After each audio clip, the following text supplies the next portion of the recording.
love, hate, men, women, community, people, music, me.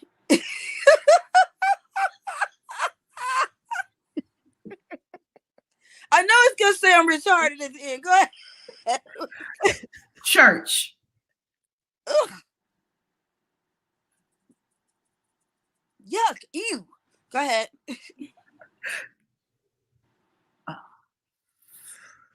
sex, Memories.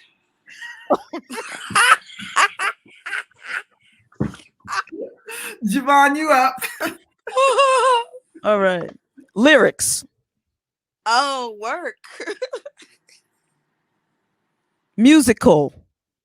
Genius. Billie Holiday. My mama. Money. Tragedy. Shaka Khan. Girlfriend.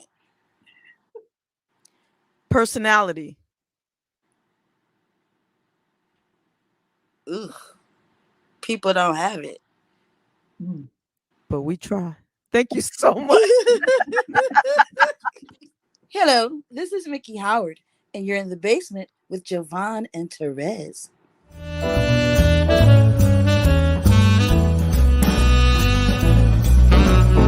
Hi, this is Mason. You're in the basement with Javonne and Terez. Perfect.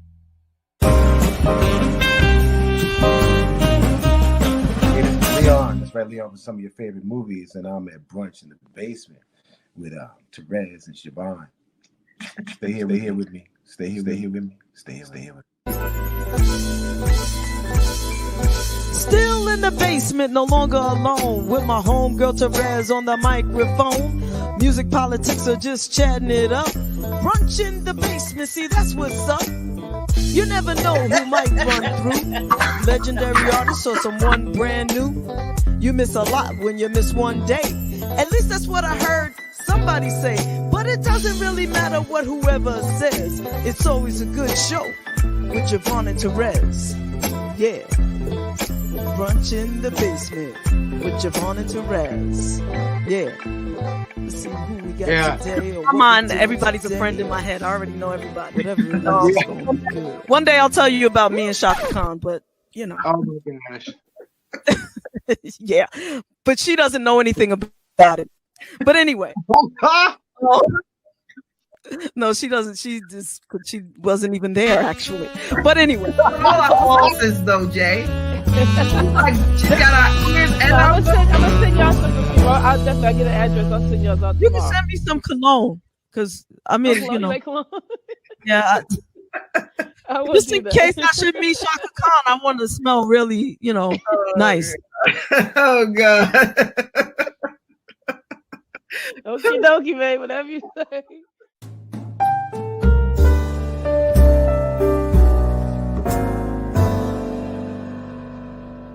The time, so and we thank you for that. Thank you. Yes, well, thank you. This part, that little piece, I'm just gonna keep and play it all the time for myself. But no, I'm just teasing.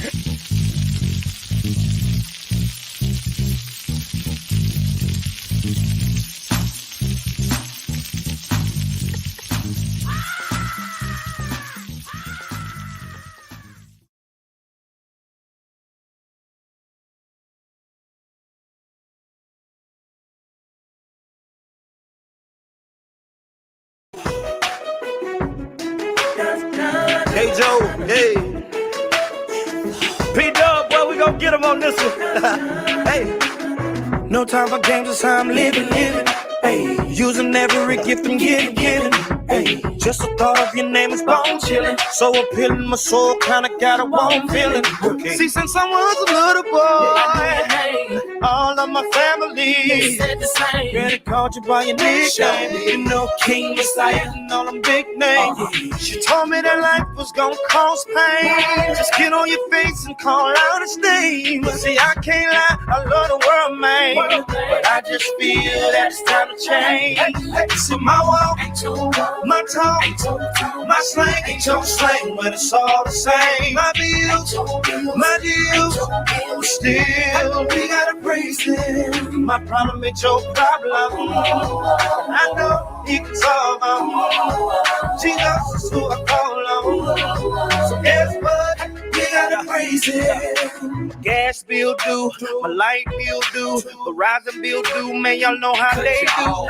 Forget about what they do. See, I'ma stay focused on what he do. Well, I thank you for the phone that I talk on. Thank you for the legs that I walk on. Thank you for the place that I call home. And that's enough to get my praise on. My walk, my talk, my slang ain't your slang, but it's all the same. My deals, but still, we gotta praise him, yeah. But I know he can solve them. Jesus is who I call on. So guess what? We gotta do it right here. I gotta praise, gotta praise him. I gotta praise. That's if you love him, that's if you need him. Open your heart and just receive him, yeah. I gotta praise, gotta praise. That's if you love him, that's if you need him. Open your heart and just receive my heart. My time, but it's all the same. My bills, my deal, still, we gotta praise him. I know he can solve our Jesus, he can call on. So guess what? Hey. Thank you for the left that I walked on.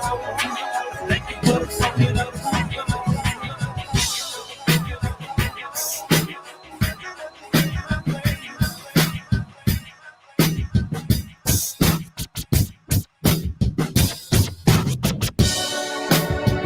And we don't know, but we just keep rocking. Where we go from here, we ain't stopping. There is something in the air and it's love. And I feel so good and careful about us. Why make things complicated when it's not? Oh, someone who's down for me. Boy, that's all I ever wanted. Someone who's willing.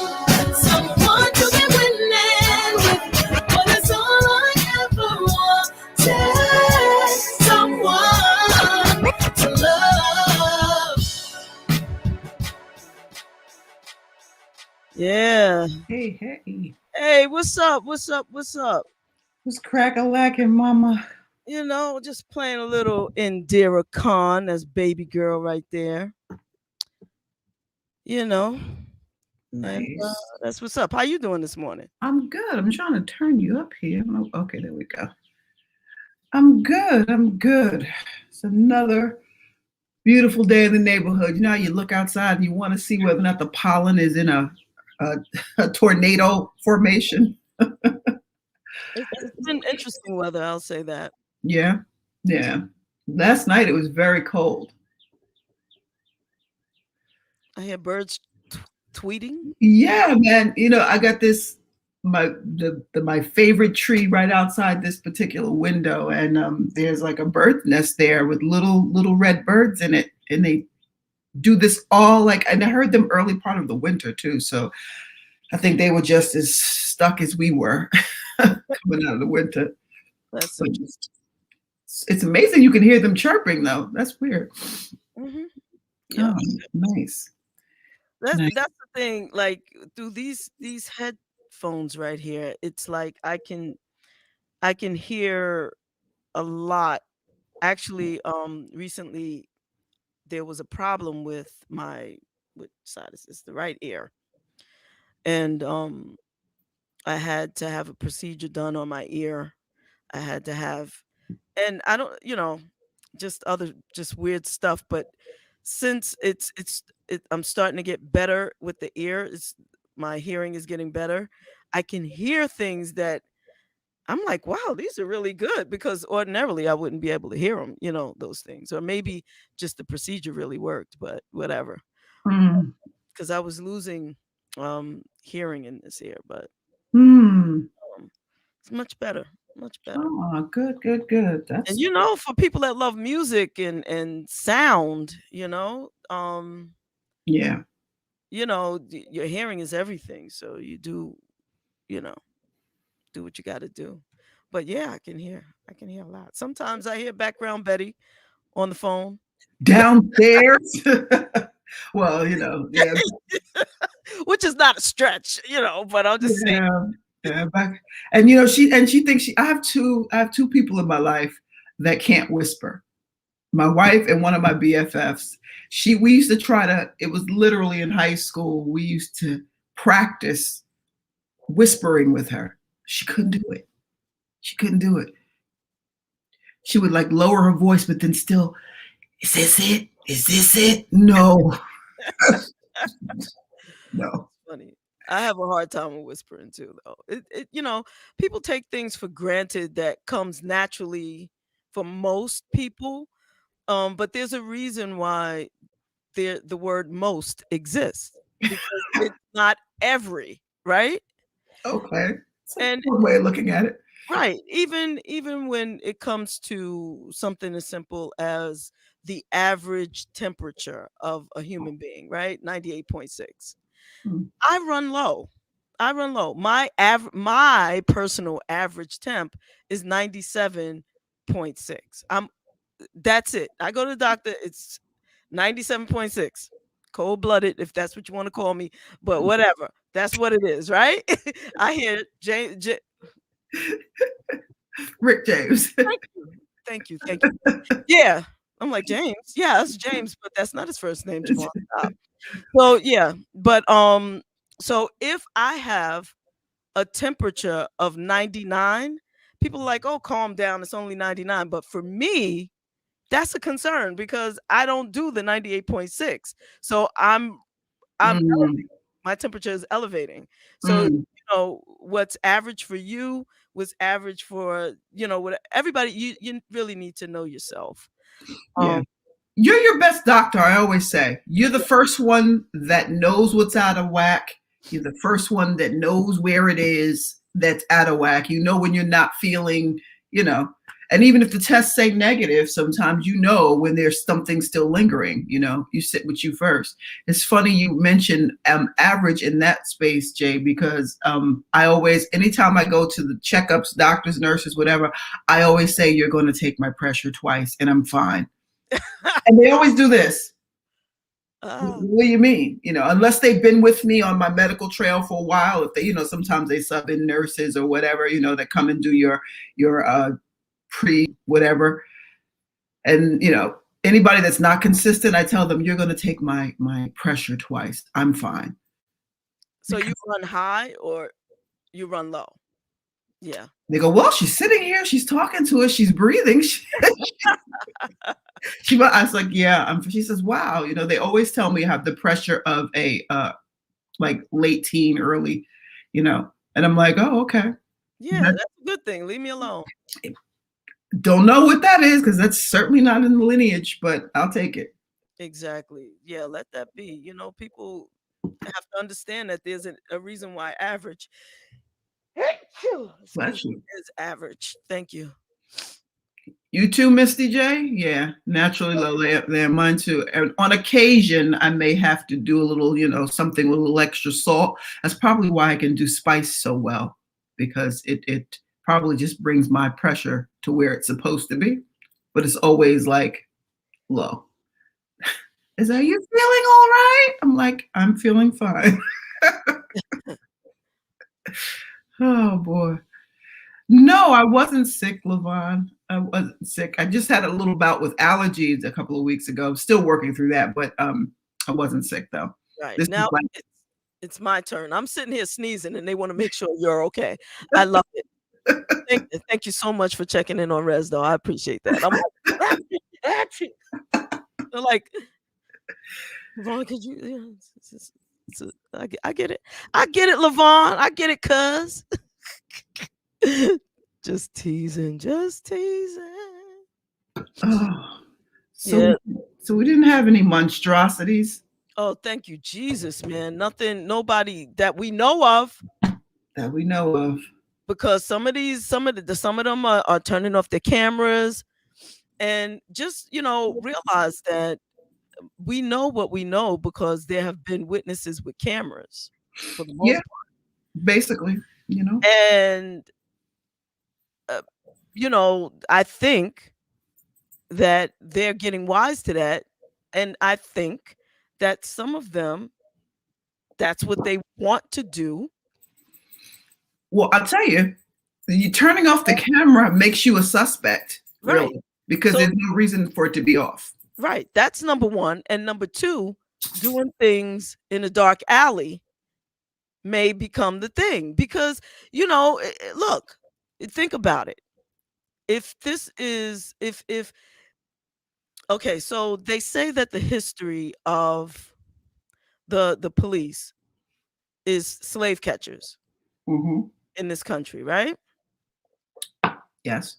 So then there was a time where that kind of thing was the law. You could do what you wanted to black folks, and there was no law about it, right? Correct. Then it became politically incorrect. Correct. It was still happening, but it became politically incorrect. So you had to have an excuse, but you could do what you wanted, and there was nothing that could be done about it. Now it's becoming, if you do something publicly, you could face consequences. Now it's starting to look that way.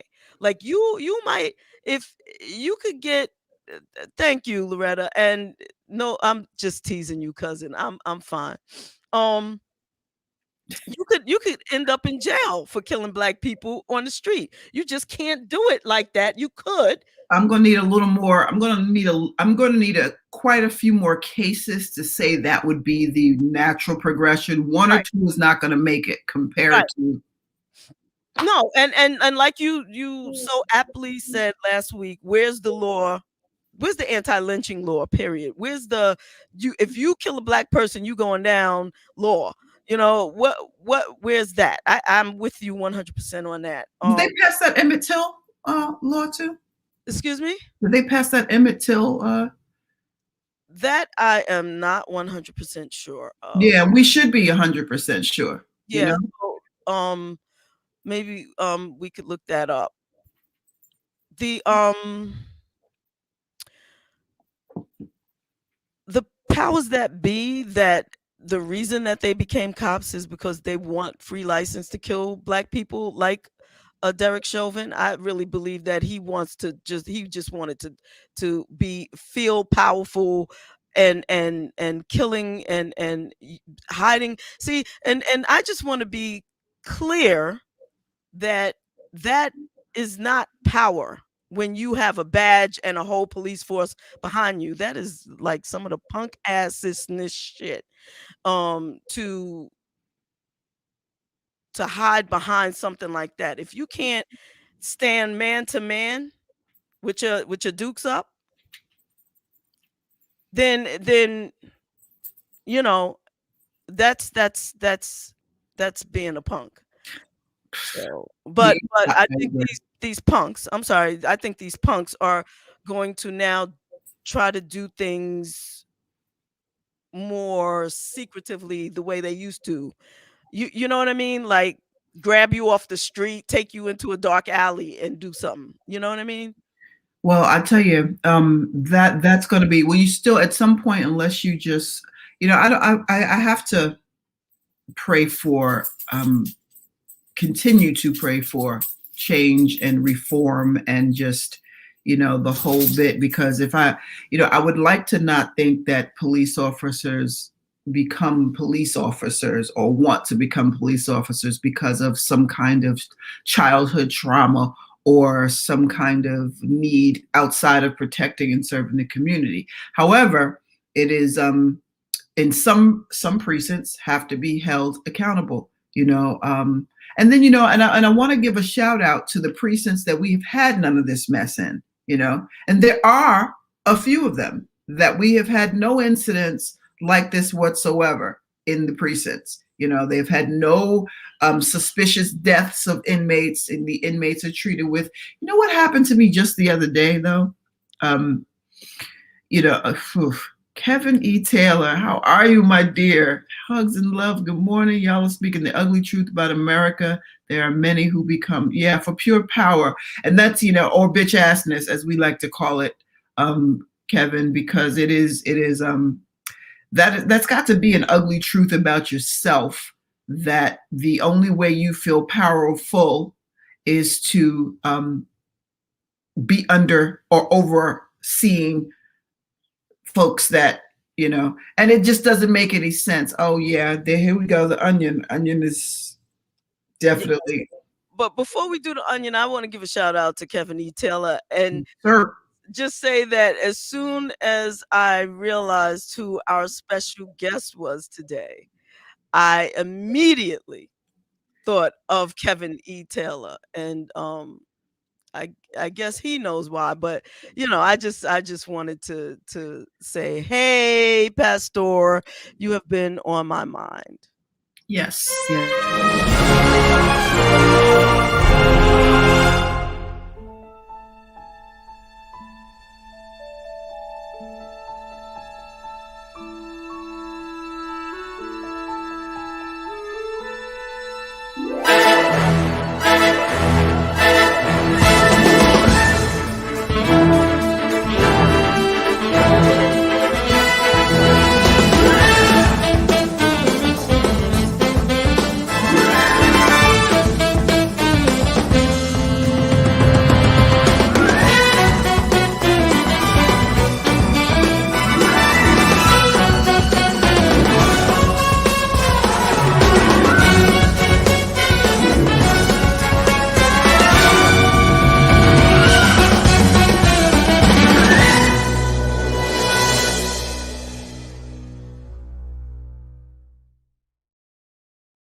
Yes.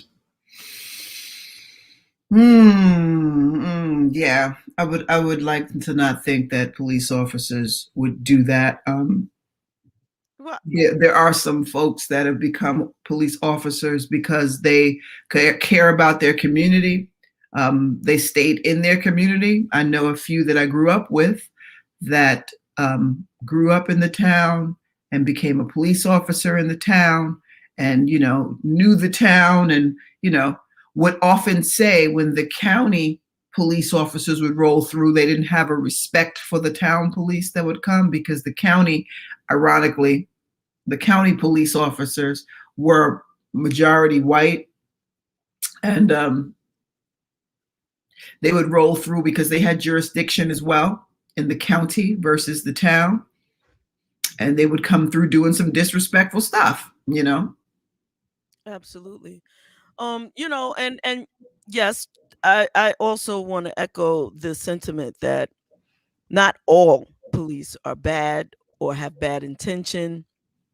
I know of some really, really good people who are police officers.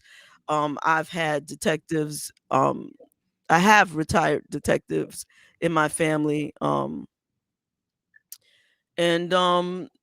you know, what's going on? I know the intention is there, and they serve their community. So, you know, but what we're singling out right now is, you know, the shenanigans.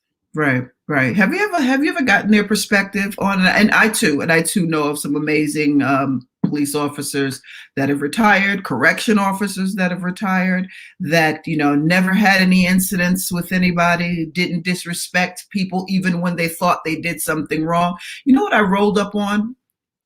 And I was doing my own research, so you'll probably be the first one to know the outcome of this, because, you know, on YouTube they have the interrogations of some of the criminals that have made some of the media cases, right? And most famously, the horrific killing of many in a historical Black church in Charleston.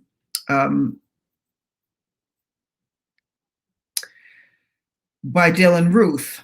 And I listened to his interrogation yesterday. Now, what came before that was an interrogation of a Black man that was accused, not accused, and apparently that they had been looking for him for a while. He'd been on the run, allegedly. And the difference between how they brought them both in the station, right?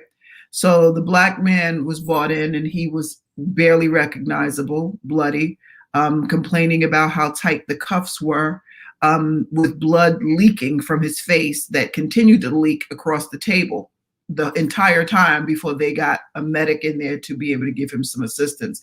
So, and when the medic finally did come in, they had to wrap him, but they chose to, while he was in this particular condition, clearly not as coherent as he could have been and in pain, to ask him questions about whatever went on. And he was saying, I want a lawyer. I don't know anything what you're talking about. I want a lawyer, basically, So then we have Dylan Ruth, and the scene cuts to, or the camera cuts to, them clearing his meal away that they had just fed him, getting the table clear. He was not in cuffs sitting at that table. He was able to give a really frank, scary psychopath story for his reasons. He literally told them, that he just went there and just did it. He thought about it when he got there, then he realized he didn't have time and how many actual clips he bought. And then he took the time in the interrogation to explain to them that he didn't load, like he had like I guess a 20 clip or whatever. I can get the number wrong, but my point is he took the time to put in less ammunition because he did not want the clip to jam. So there was some forethought in carrying this out, and I thought to myself, and they're in the room with him, two people seated, he's not in cuffs, they fed him, he's talking, they took him to Burger King, exactly, and they were clearing the food away. So I'm thinking to myself, here's somebody who deliberately shot and killed innocent people in a church versus someone that you did not have any evidence on. You only got like hearsay, and you went on this, goose chase, and he's literally telling you the only thing that the Black gentleman could say was that, I don't know what this news is reporting because I didn't do anything, and 9 people at a church, exactly. And they treated him with respect. Do you remember last week's show when I think it was last week or sometime last week? It was very recent. I said they need to implement the Dylan Ruth for Black people's way of arresting people, where they put a bulletproof vest on them and take them to Burger King, Wendy's, McDonald's, or wherever their preferred dining, and then gently take them to the precinct to have a discussion about what potentially had happened, regardless of what the see, that's what I was talking about. Of what you're talking about. And the idea that you answer, like if I say, Javonne, what color shirt are you wearing? Blue and white. Okay. And so the shirt you're wearing is what color? Blue and white. Okay.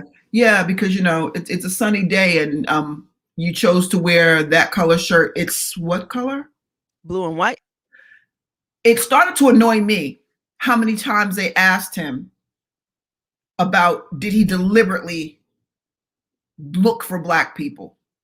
This man must have answered, this boy must have answered that question at least 5 times.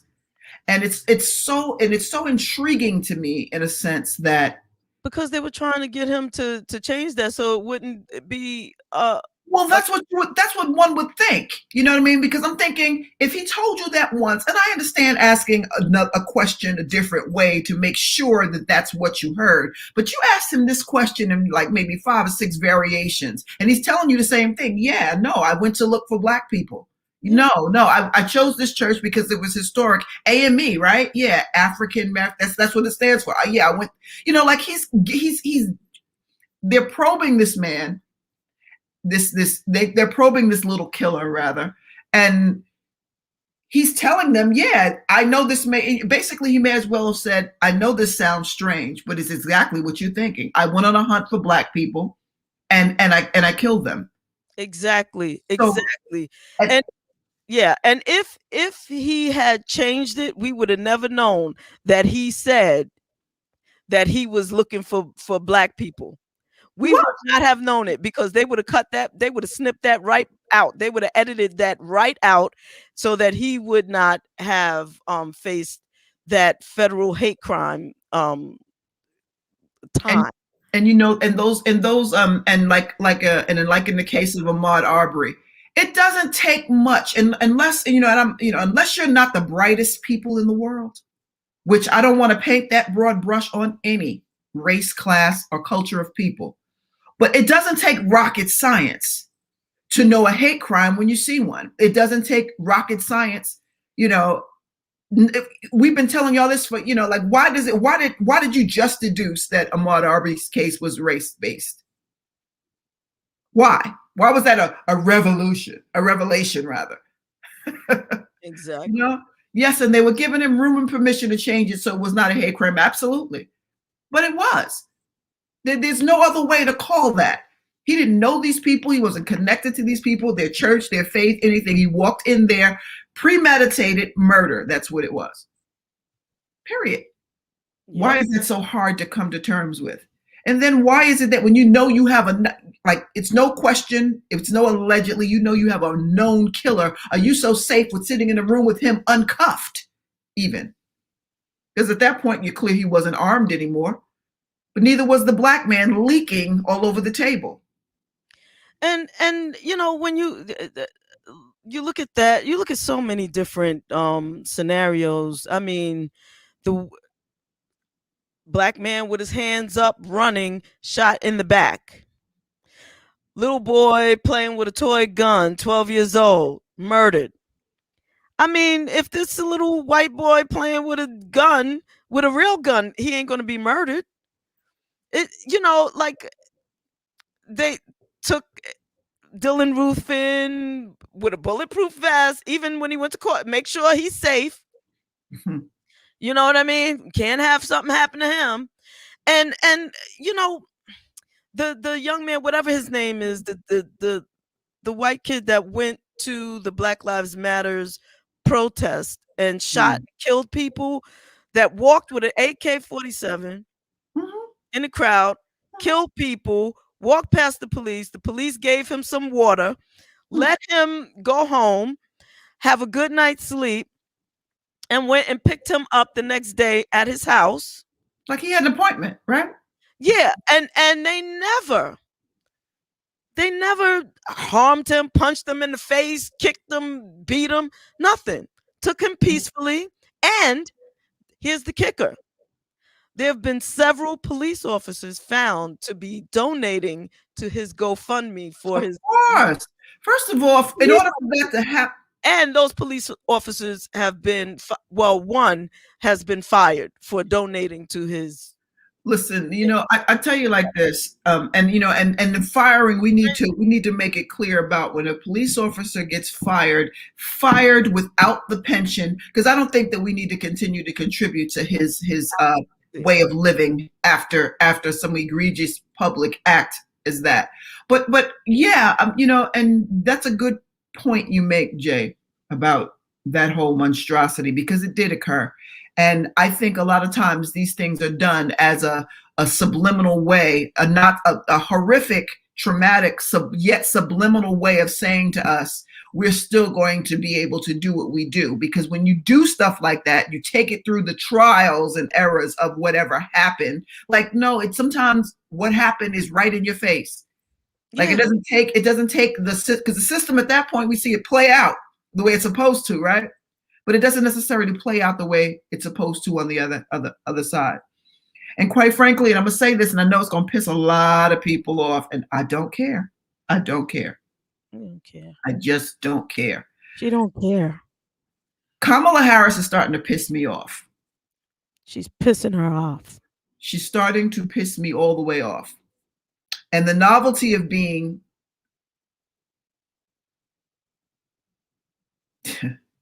just say it, spit it out.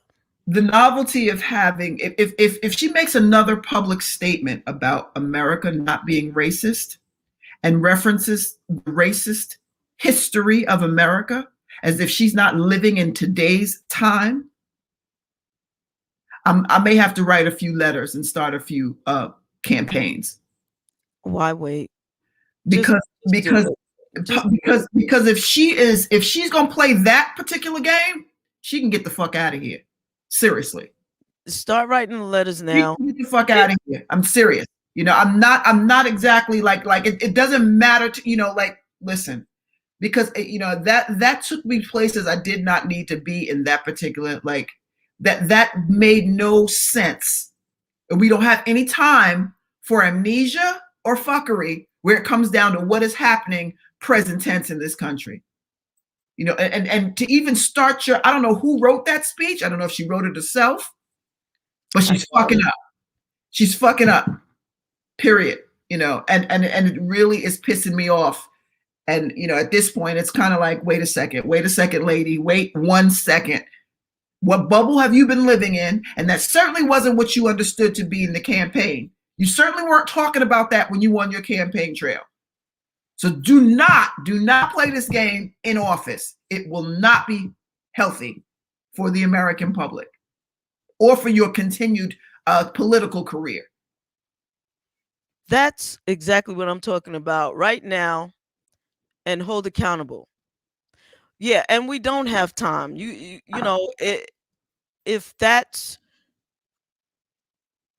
we have to address these things up front and personal immediately. You can't wait and say, okay, if that's what she's going to do, it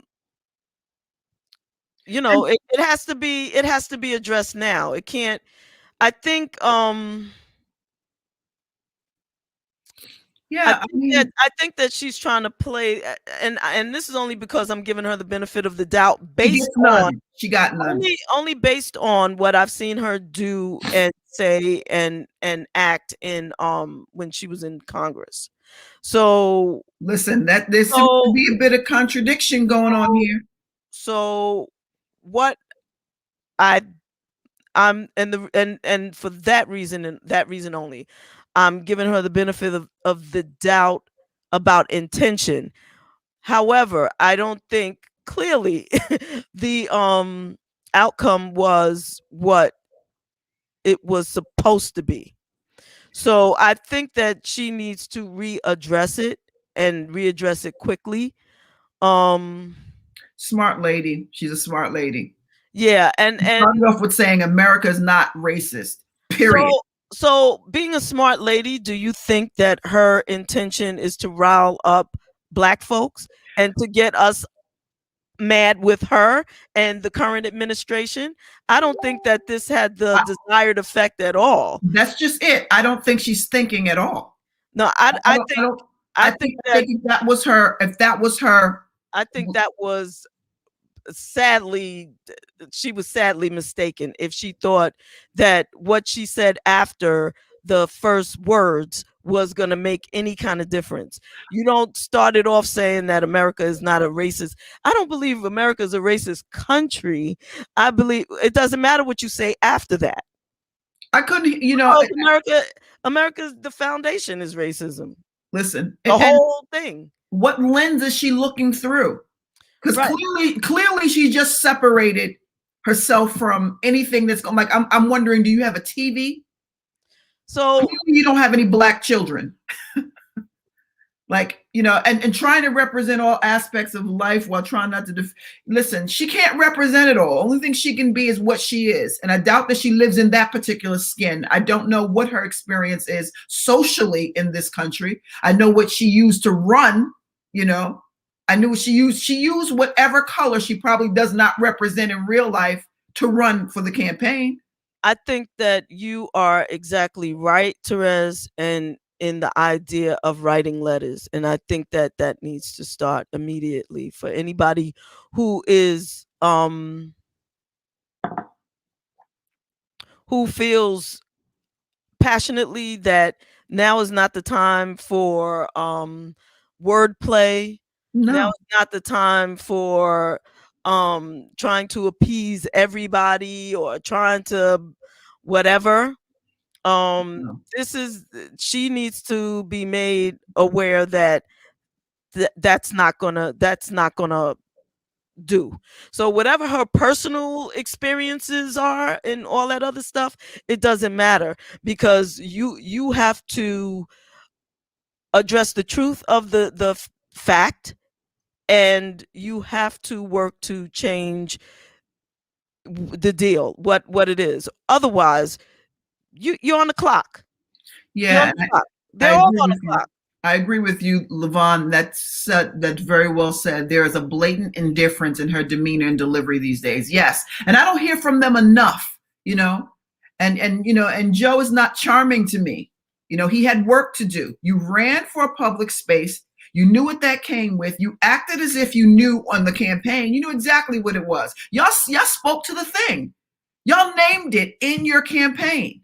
So what the hell is this shit now?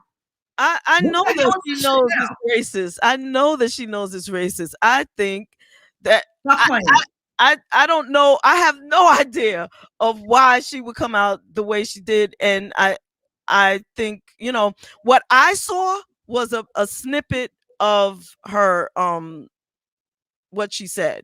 So I haven't seen the whole thing. So I don't feel like I'm able to be as upset maybe as I should be, or whatever my feeling is going to be once I see the whole entire thing. But that's how I do. I like to look at the whole thing.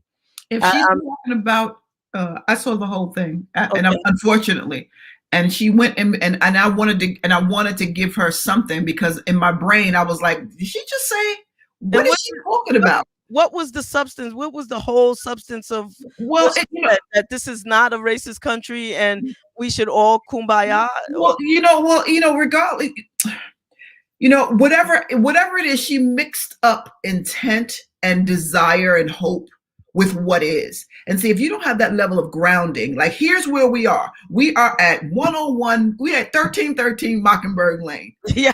So any place else we go from here, just know we are starting off here. We cannot be in the middle of USA, America. We need to define exactly where we are right now. Now, no one's saying it won't get better.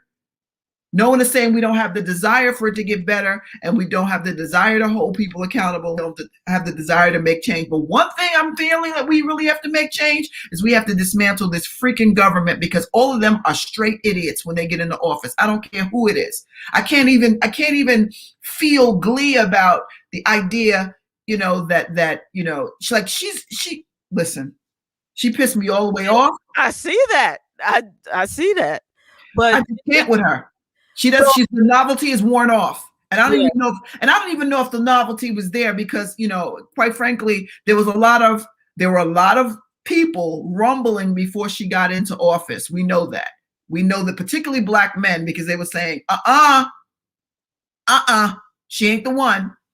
And I'm really, I'm 2 seconds from leaning in that direction if she keeps going in this manner. If she keeps going, because I don't feel safe with her. Because she's looking at, I don't know whose lens she's looking at through. And when you run for public office or any public service office, it is not about you. You got to fix your lens. You got to fix your lens. So was she agreeing with GOP Tim Scott? Is that what was going on? because he came out and said there is no racism in America. She basically backed him up. She agreed with him that there is no racism in America. She says she does not believe that America is racist. And honestly, until you take care of, and it's almost like you can't have 3 murderers in the pot out of 10. Because the 1 bad apple in this particular situation will fuck up the whole bunch. You need to get the situation in America together. And I know that's probably more that they can do in their terms. You know what? If that is the case, if she said, and you know, Rez, if you say it, I believe it. So if No, she really, I'm gonna look at it obviously myself, but look at both. Look at his and hers. Oh God, I don't want to look at Tim Scott. I just can't. That man, okay, all right. I'm starting to feel like she's being paid.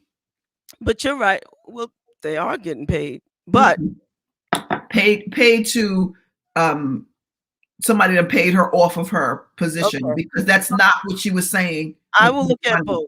I will look at both. I will go, oh God. I'm gonna have to start drinking, y'all. I don't drink at all. I don't smoke weed. I don't do nothing. But more and more, how do you survive in this country?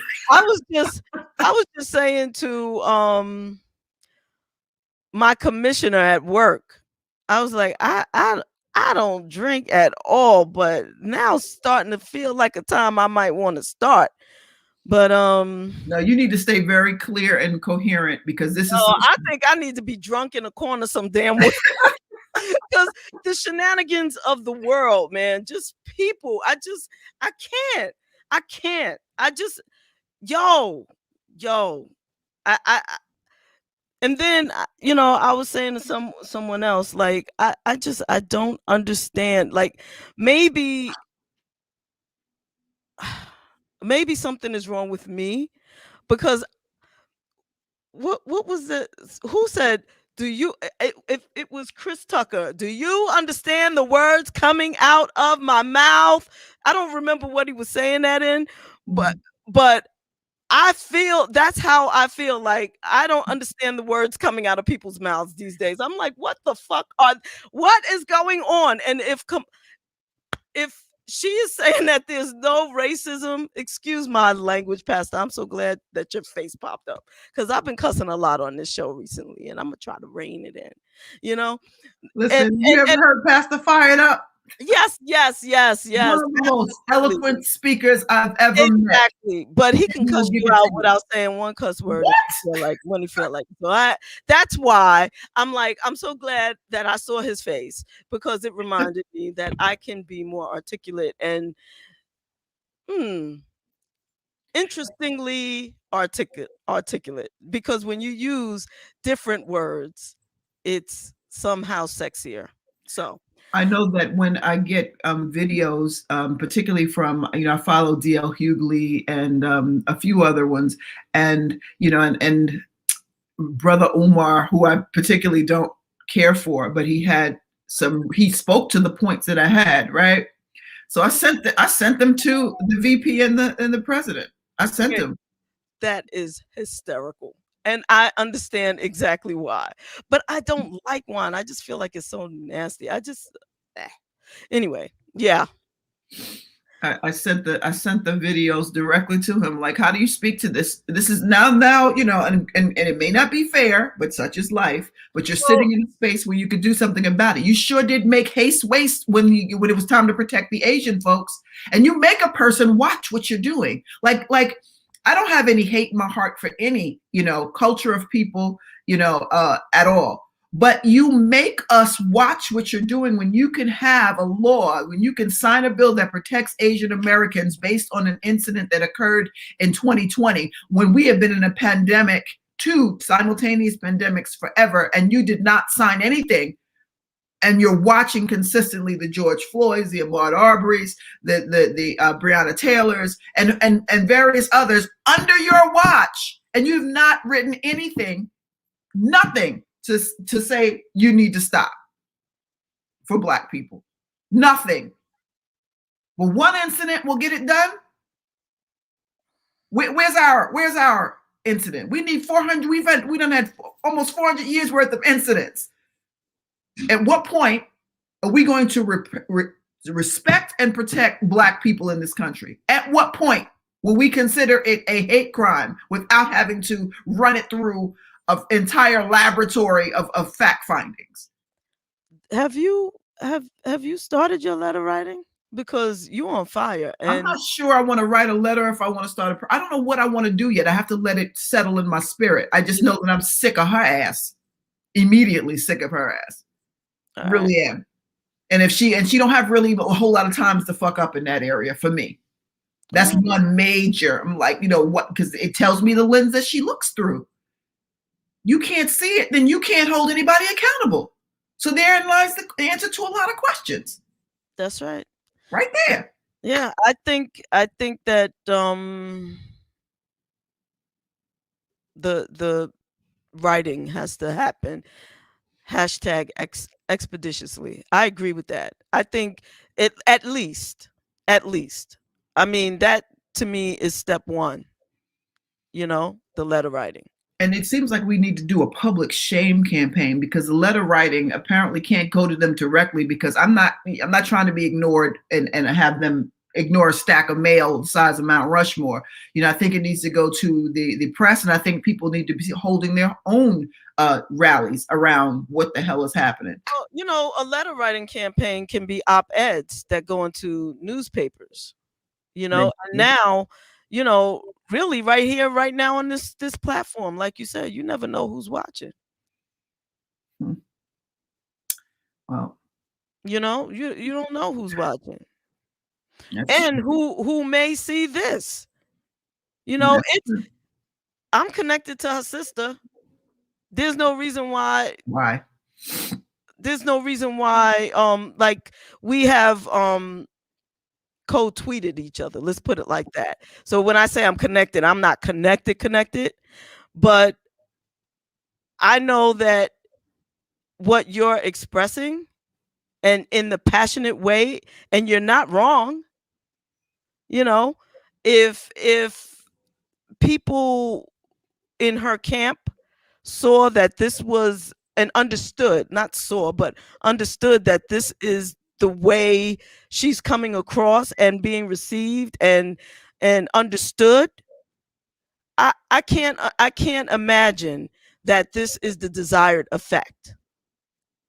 Your feelings right now, and you're a citizen, a tax-paying citizen. Are you kidding? And you're an influencer. So this is not the desired effect that the whole Black people. And so they need. I've lost the faith in what I can't keep allowing my personal need for things to get better to be the advocate for what I hope or the potential of others to be, you know, because even if you're, because I do believe there is an asshole reform, you know, I'm just saying that it is a drastic difference between what she said on her campaign trail that spoke to the heart and the matter of Black people's experience in this country, and then to flip it after being in office, you know, and to say that this country is not racist. You know, that may not be what you want it to be, but what lens are you looking through? Because that is not the experience. Even if you've had no direct contact with police brutality or anything, you can still have the wherewithal to look at others. See, that's the thing. I think sometimes when people think that they don't have the experience directly, that it doesn't exist, or they can be complicit about whatever the experience is because it hasn't happened to them or not in my neighborhood. Child, please. Ain't no way in the world that you can watch all this stuff. And 2020 slowed us down long enough for everybody to get the real point. Real understanding. Sorry, you need to do your work. And if you're going to run in two of the biggest seats in America, the president and the vice president, then I don't care what color you are or what race or community you are. That is the ultimate of public service seats. And I believe that you have to consider everybody's experience, you know, and be able to speak to it. And maybe not directly, but you have to speak to some of the things that you know have occurred. Yeah. Sorry. I think that this, you know, for me, I definitely don't have a problem just bringing it to the attention of her camp. And you know, I did that part. yeah, what we need to do is right now segue, I think, to our Black History moment, maybe today in Black History. Camilla Harris fucked up today in Black History. Well, it wasn't today that she did it, but today is being expressed, and I feel you on it. let's take a look at what else happened today in Black History.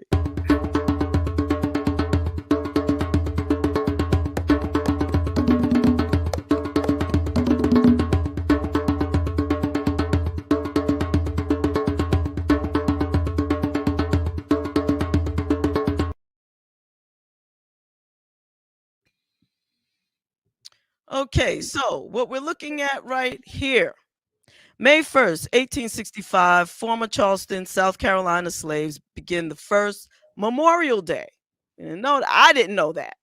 So on May 1st, 1865, over 10,000 former slaves marched onto the former Washington race course, which had been turned into a prison camp for Union soldiers to commemorate the hundreds of soldiers who had died on those grounds. The African-American freedmen had worked in the previous weeks burying the bodies of the soldiers. They cleaned up the grounds while creating an enclosure and an arc that stated Martyrs of the Race Course. The day, which was called Decoration Day, was attended by the freedmen, teachers, missionaries, and members of the National Print Press. The marchers brought flowers, sang songs, prayed, listened to sermons, and later had picnics. That was the precedent to our now celebrated Memorial Day. And what you're looking at here is what they now call Hampton Park, and that now encompasses the area of the Washington race course. And Pop, wait a minute, I see you peeking around the corner there. And Pop has additional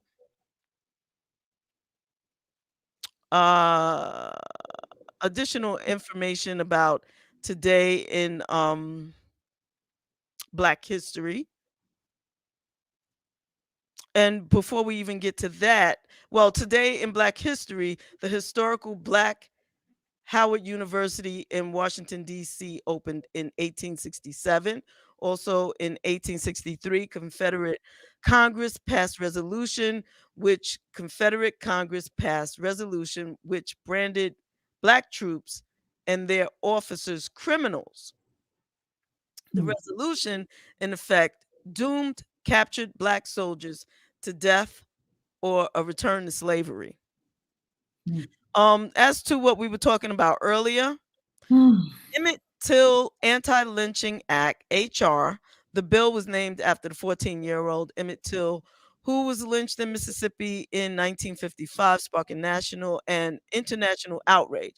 And let me just say this, the way things change in this country is due to national embarrassment. When things are caught, just like the 1960s, when all of that became televised, the marches and the dogs and the hoses, that's when the 1964 Civil Rights Law was enacted. It was a national embarrassment.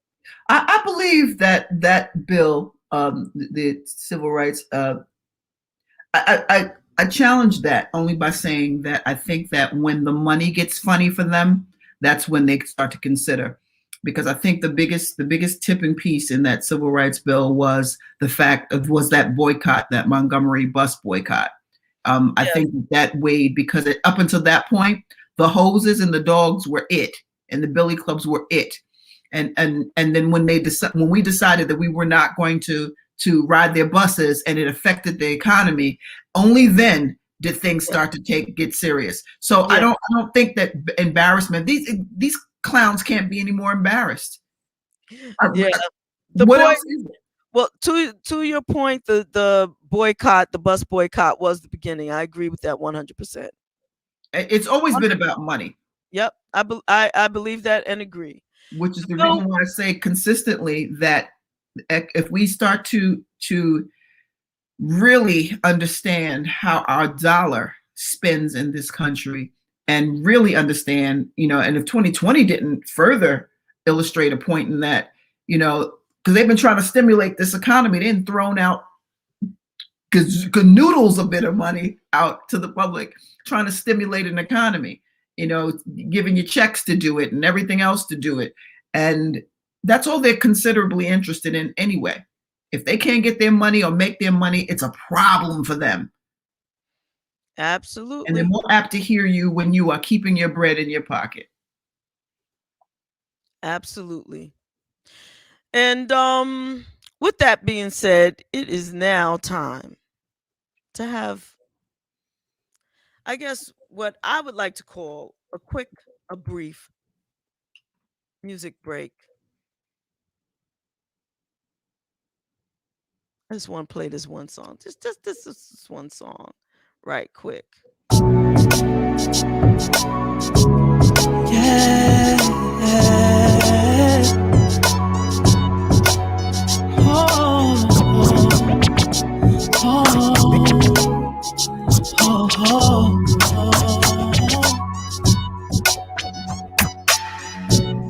There I was at all the new clubs in town, all dressed up and moving to the latest sounds. There at the bar, buying drinks for whoever caught my eye. And no one a lucky guy, but many nights I would drive myself home alone to a big house that even though I wouldn't call a home. Then came you, and now I'm not the same. What a wonderful change.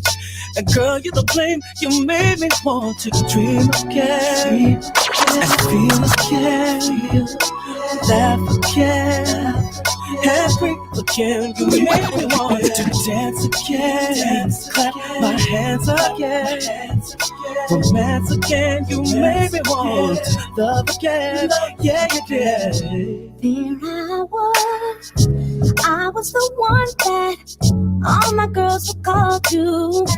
Ask where the party's at. Had all the fly clothes and money in the pocket. Lots of friends with plans.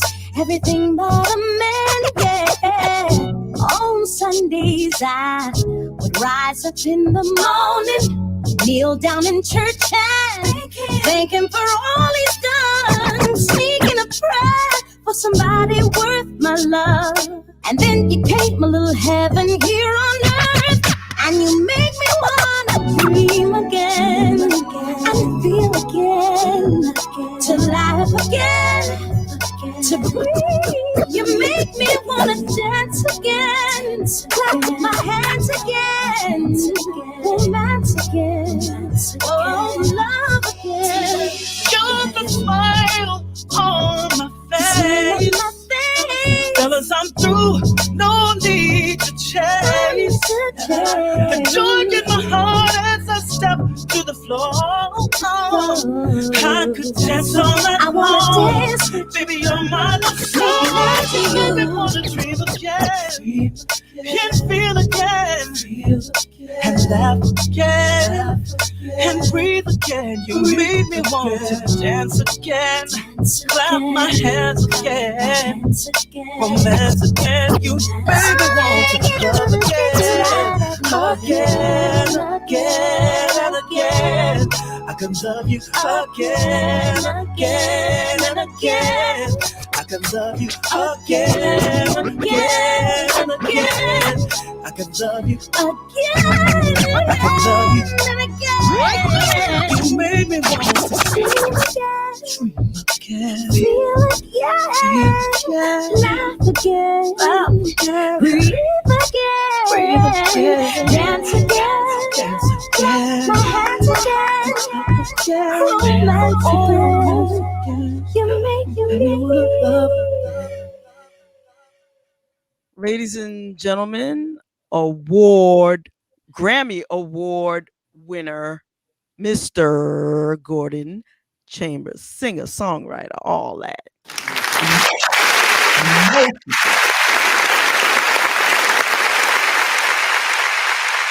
And genuinely all around loving spirit. Yes, and in addition to that, those Grammys, he's won so many other awards too. Let's just be clear. This man has been inking things. And Gordon, we're gonna take you on a little merry-go-round here, right? Because we're talking about a lot of stuff. First of all, how you doing? Good. It's good to see you. Can you hear me? Just you're coming in a little soft. How about your end, Javonne? Yeah, I need you to move closer to your mic. Okay. Hold on one second. I'm just making sure that AirPods are connected. Yep. Okay, now we can hear you. You're gone.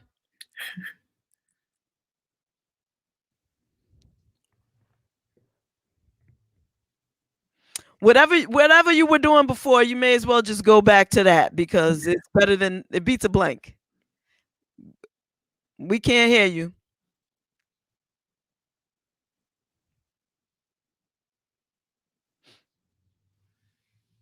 I think try it now.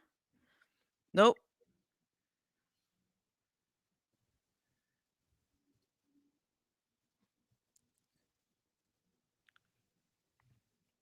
He's so cute. Absolutely. Nope. Not yet.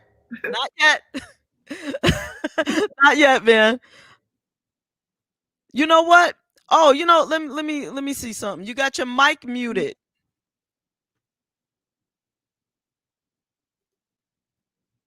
It looks like your mic is muted. You see the mic muted? Oh, yeah. Now it's saying that your microphone is not connected. Try it now. Can you hear me now? There you go. Perfectly. Okay. There you go. But see, that's what happens when you're working live. Live stuff. There's going to be things that happen. So, but as to Terez's question, how are you doing, sir? Yes. I'm doing fine. It has been an interesting time, but it's been a time of change and a time of acceptance and a time of faith and a time for the appreciation of the simplest things of life that really are what life is about. Like, they all start with F for me, like food, faith, family, friendship,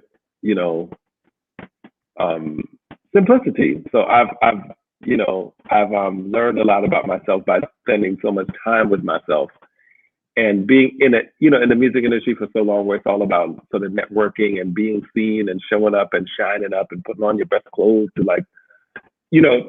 seeking other outside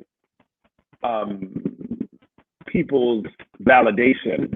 The time with self has been actually really healthy psychologically and emotionally for me. So I'm doing all right. I'm doing fine. Good. And thank you for asking. Good. How are you doing? Good. We are hanging in there. No, actually, let me rephrase that. We're doing more than hanging in there. Right. And Javonne can absolutely speak for herself. I'm doing well. And challenged by a lot of the things that I'm seeing and feeling, and this last over a year now, has taken us all. It's not exclusive to me, but it's taken us all into a tailspin, basically. Mm-hmm. And and Javonne, you can certainly speak for how you are doing. As for me, I'm hanging in there. I'm just gonna be real. I have days, and I'm like. So yeah, I'm by the grace of God, I keep on. Yeah. Yes. And as a dear friend of yours and mine and Terez's, Kevin E. Taylor says, we keep on trusting. Yep. And that's that. Amen. Yes. Gordon, you have written for I mean, it's Everybody. really easier to say who haven't you written for, okay? Including your own stuff, okay? Including your own, because we can't forget that he's also a singer, performer, you know? That song right there, Gordon, is a bop. I love Thank that. you. The one that I played. Yep. I had to make sure we got it in, you know, before we didn't get it in. You know, sometimes Right. so busy caught up talking on the show that, you know, we don't get to play the music. But I needed Yep. everybody to hear that if they hadn't already heard that song. That is dope. Can we talk about that a little bit? Sure. We can start right there. Yep. That song is called To Love Again. And that's dedicated to all my single friends to just keep hope and faith and, you know, for love alive. And I wrote that, that was on my second solo CD. That's a duo with Lettucey, who actually performed with me at my very first record release party for my first album, Introducing Gordon Chambers. She was my special guest on that concert. And we continued to do some dates together over the years. And then when I was preparing my second album, the last song I wrote and recorded for the album, I was like, this would be a dope duet. And I called Lettucey and she was like, oh, let's record that tomorrow. So that was a very special track to me because that song, which was the first single from the second album, still, you know, so many of the independent radio stations played it, you know, KGLH, Stevie Wonder station, Howard's radio station, WHUR, played it quite a bit. I mean, that record put me on the chart. You know, I hit the Billboard charts as an artist with that particular single. So it gave me great joy that you kicked off the interview playing that. So thank you for that. Yeah. Thank you for writing it, penning it, for singing it, and for getting the talented, the amazingly vocally gifted Lettucey on that track. Amen. It's such a wonderful match, the two of you on that song. Is just perfect. I'd love to hear y'all do more together. Thank you. Yes, absolutely. Thank you. Yeah. Absolutely. Now, born under the zodiac sign of Libra, my Libra brother, okay? And here's a fun fact I did not know about you, Gordon. Okay. Now, I did not know that you attended Brown University and your first choice was political science and to be a lawyer. Is that true? That is true. You know, I mean, I'm of Jamaican parentage, and I was the first to go to college on my mother's side of the family. She was like 17 first cousins. And so I was the eldest grandchild. And, you know, I was raised to like get a good college, go to a great, you know, the best college you can go to and study something that's going to make sure, you know, you ensure your future. So I got into Brown. You know, I turned down a full scholarship to Princeton actually, but I went to Brown where I didn't have a full scholarship, but got some partial scholarships. But I was like, okay, if I'm going to go to the creative school, the creative Ivy League school, then I'm going to study something more conservative. But after my 30, I called my father. I'm like, Daddy, I'm doing this to please you and not to please me. And I promise I will be successful in my life, but I just don't think I want to do free law.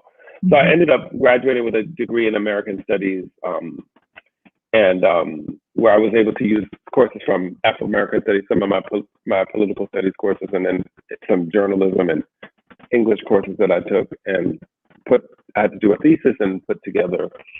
And, you know, I graduated on time, and got my first job at Essence magazine shortly, like 3 weeks after graduation. And then sort of pursued music, you know, while I was still at Essence. I just saw Kevin Taylor pop in, our friend. And I met Kevin while I was at Essence, actually. And he contacted me and did a profile on BET about me, sort of being the editor by day and the songwriter by night, when some of my songs had started to, you know, hit the radio waves during that particular time of my life. So that was my college journey. And as a Libra, you know, it's always kind of balanced. We're always trying to balance. And I was, I guess, trying to balance art and commerce, or the job and the dream, or the duty and the happiness. And it eventually all worked itself out. Yeah, and see, that's what I call the soil. And thank you for speaking to that specifically, because I often wonder. I thought today when I saw you, I was going to ask you. That's in your soil. That's in your roots. That doesn't go anywhere, right? Yeah. And then you have this gift of creative energy that surrounds you, and you've been extremely successful at it. You've written for Gordon. I don't, like I said, starting off, it's probably easier to say who haven't you written for than who you have written for. So many amazing artists that we all know, love, and bop to. And mix that with 2020. How has that inspired your art? How has that, have you written anything? And if you have, what has this climate with someone with the political science, law in their soil, liberty and justice for all, born under the sign of Libra, how has this affected your art over this last year? This last year was a very interesting year because, I'm used to performing quite a bit, and then that all stopped completely.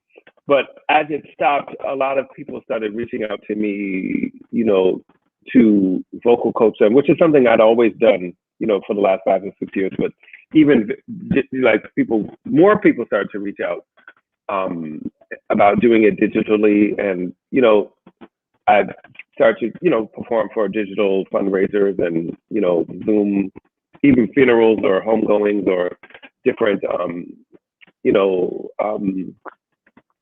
celebrations that were in this new format. And I haven't written a lot of songs in 2020. I have been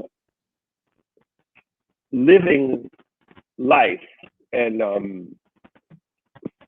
life is a song worth singing, as Teddy Pendergrass, once said. And a lot of my writing is me sort of being an observer. And this year, life got so real that I was living it. I think the songs to go through the emotions of this particular time will come later. But I spent a lot of time as an educator this year, and it became really empowering to do so, because there comes a time in life where you sort of accept the title or the crown, as they say in the community, OG, and you realize that people do. I think this year was a year where, because I was sitting down and sort of in one place, and Deborah Fox and I talked about this when she interviewed me for the cocktails, is that this was the year, more so than any other year, when I really, because of the stillness, really got to present to the impact my music has really made on people. I didn't fully embrace it or appreciate it like I did this year. And it just, from people reaching out with emails or people on Instagram posting, songs and the bigger hits, but also just digging deeper into the catalog and being interviewed, in platforms like this, and really sitting down and talking to people that I've enjoyed, my supporters, my fans, my listeners, more so than ever before, ever. And it was a chance to just really be in dialogue and be in community and communication, and on a very different, much more soul to soul level. And I've been very grateful. Yeah.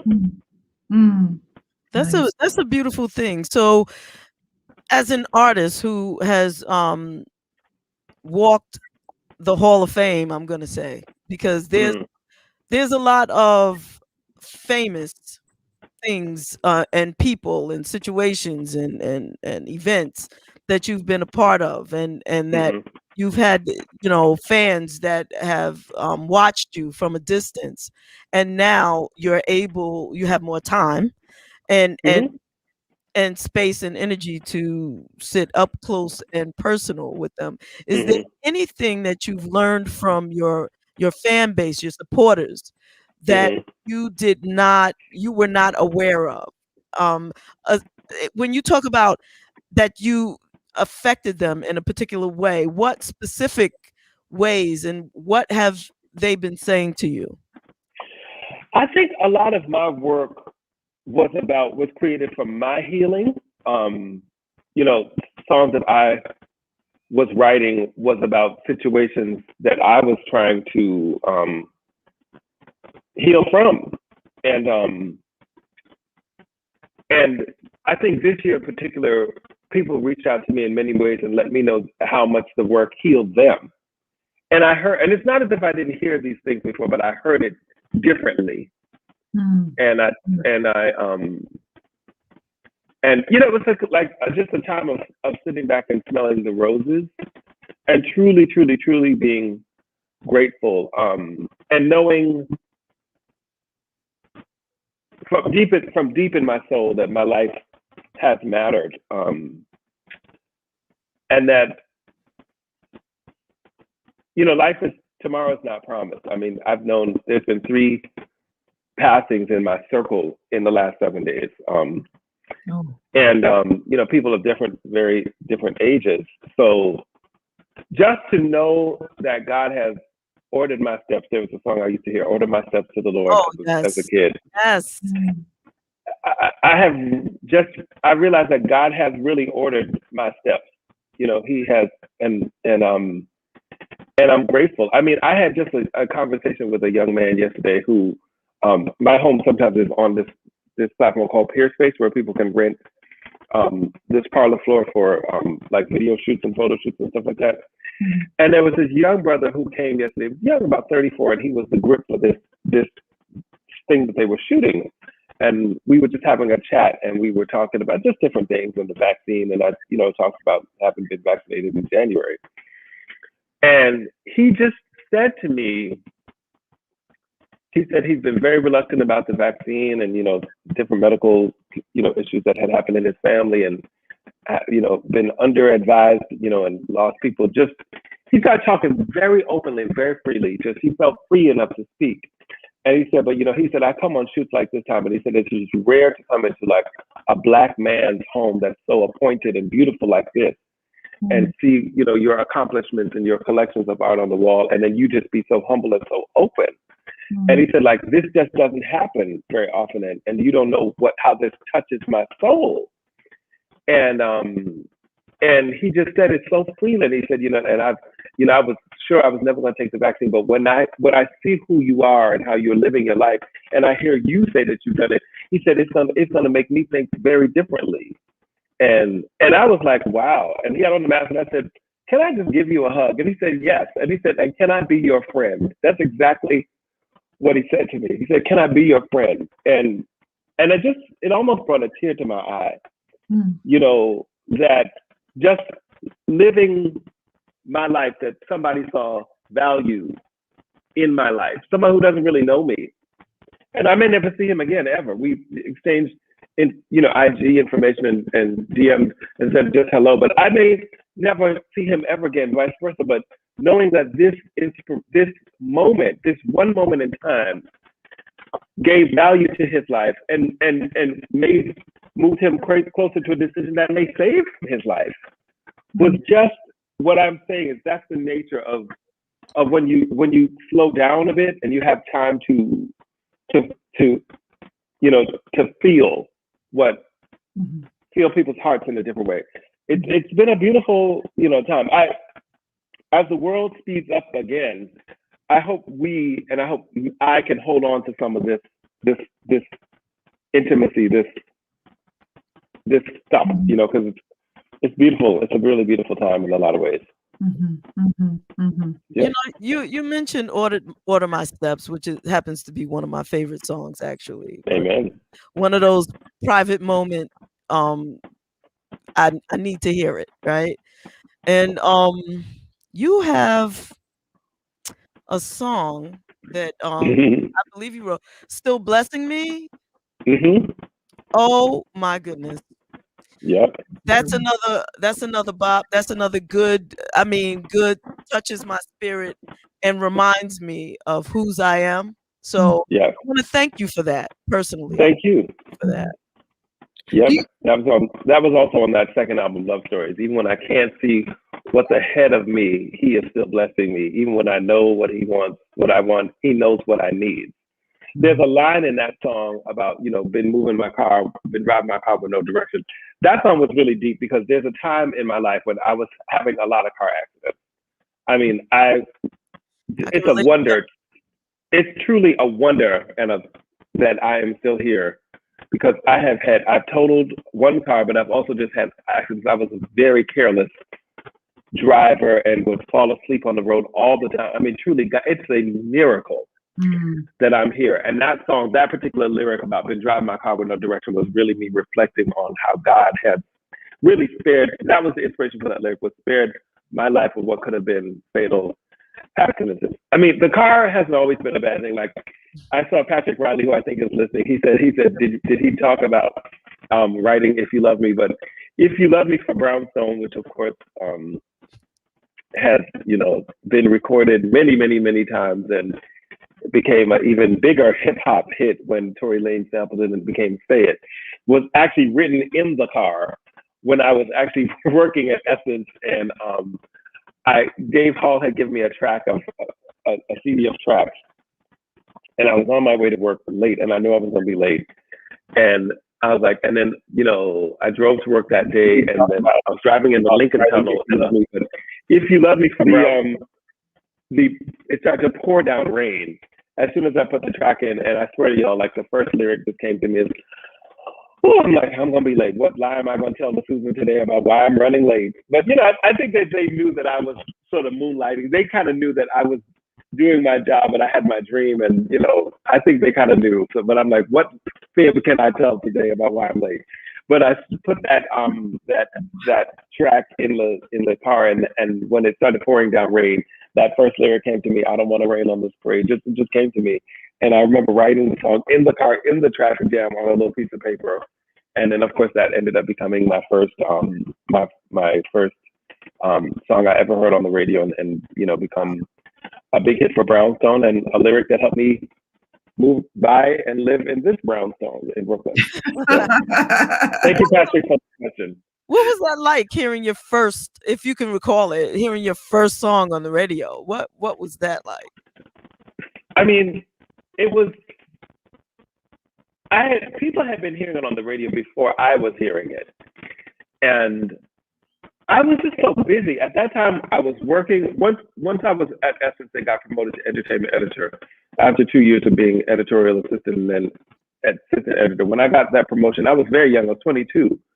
And then that job was really having to cover art, visual art, music, theater, dance, books.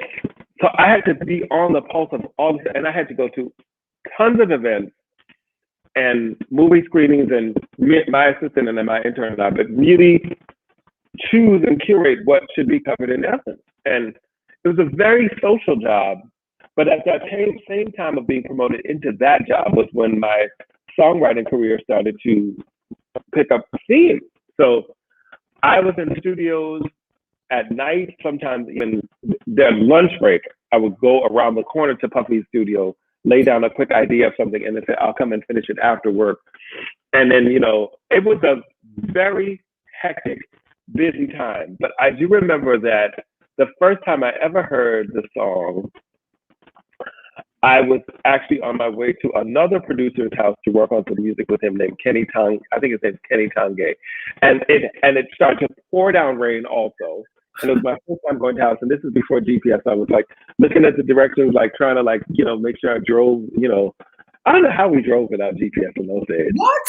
How did we get anywhere? But anyway, sure enough, good. I swear I think of that all the time. But as soon as I pulled up to his session late again, it started pouring down rain, and that's when I heard "If You Love Me." Like, that's the first time I heard.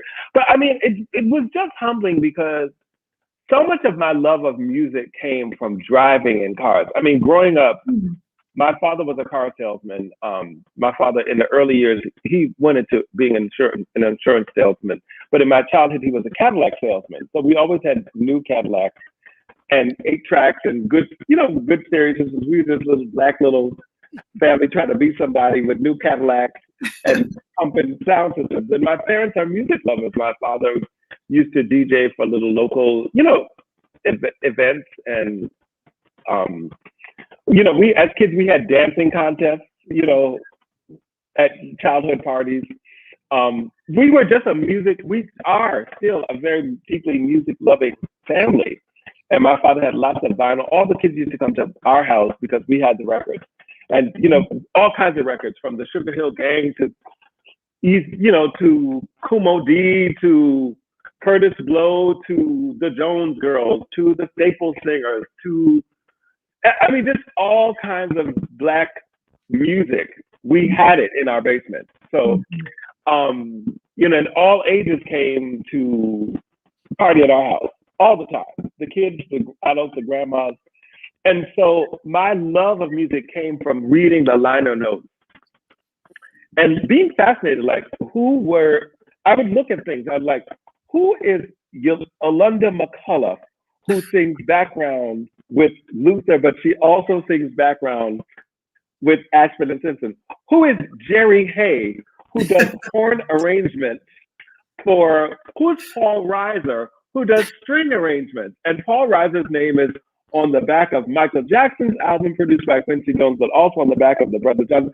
I would just look at these things. I was fascinated with not just the music I was hearing, but looking at the components, like the engineers. I would memorize these names and have this fascination. And, as God would have it, after childhood, when I was in my early 20s, I found myself in rooms with Phyllis Hyman, who was an early assignment,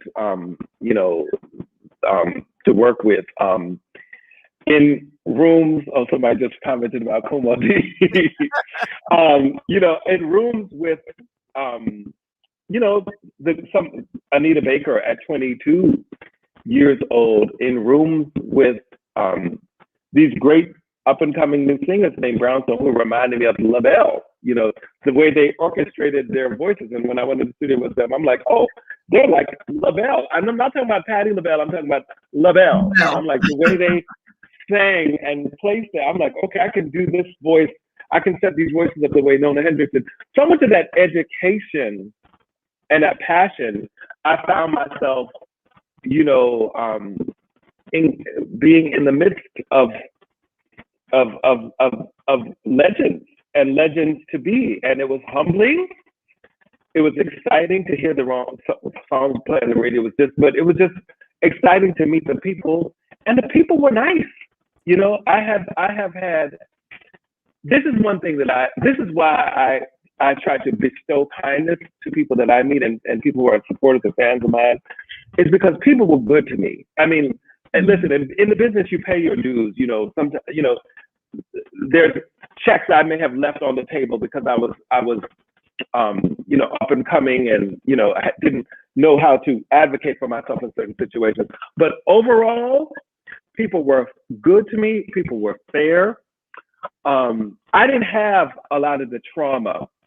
A lot of sometimes, up and coming artists had.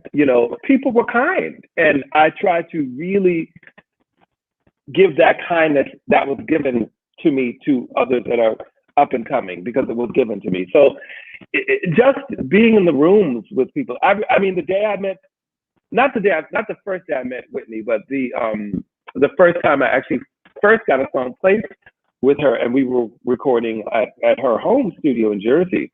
But when I went to the studio, I brought with me David Nathan, this legendary music journalist who's written all these liner notes for everybody and reissues, was consulting a small record company where he had reissued the Sweet Inspirations albums on CD.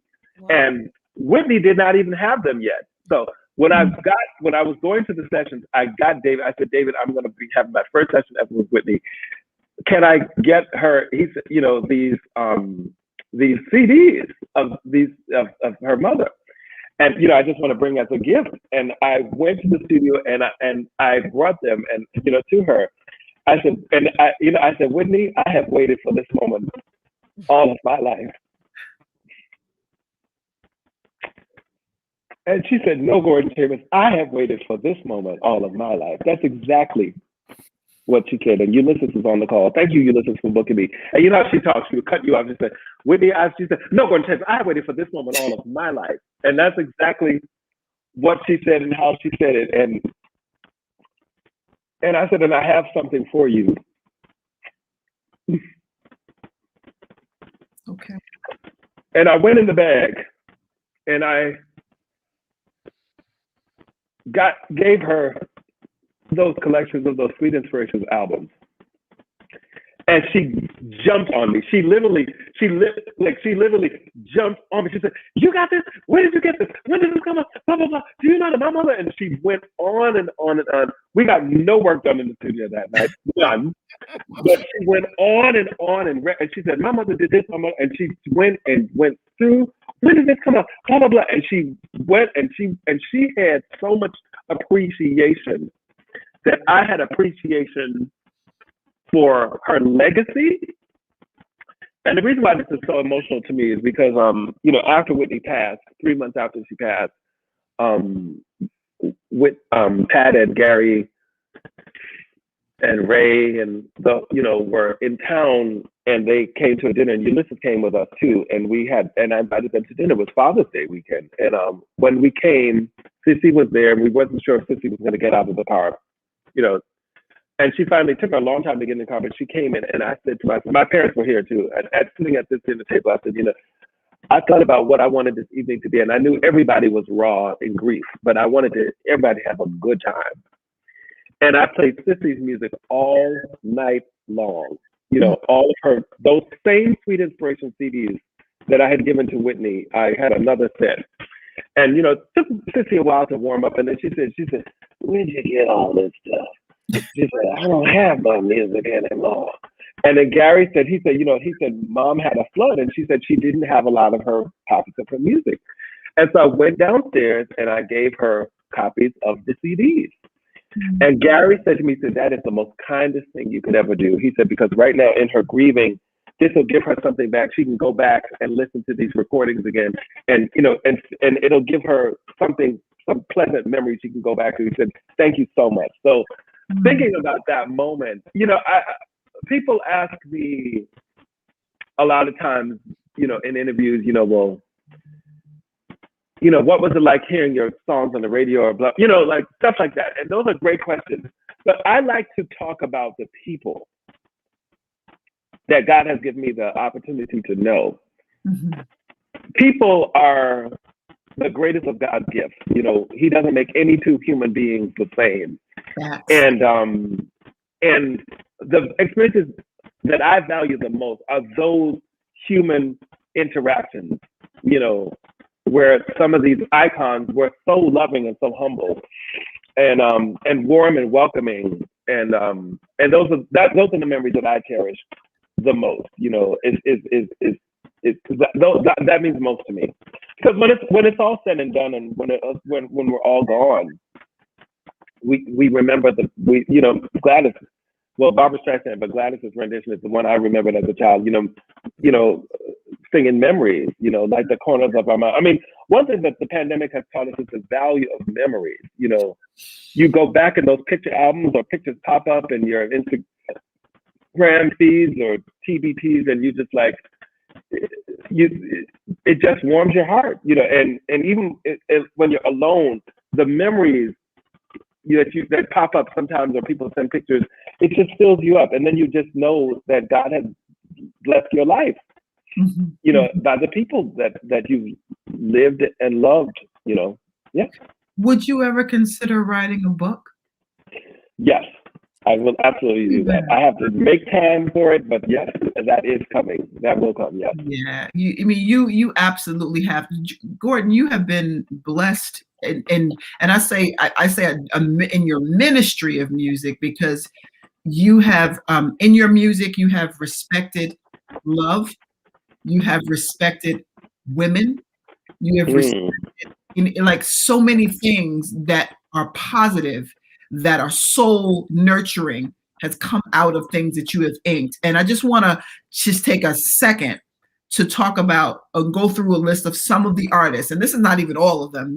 This is from Angie Stone to Yolanda Adams, the Isley Brothers, Trey Songz, Whitney Houston, Chaka Khan, Patti LaBelle, Usher, Jamie Foxx, Aretha Franklin, and Brownstone, and Gladys Knight, and Tamia.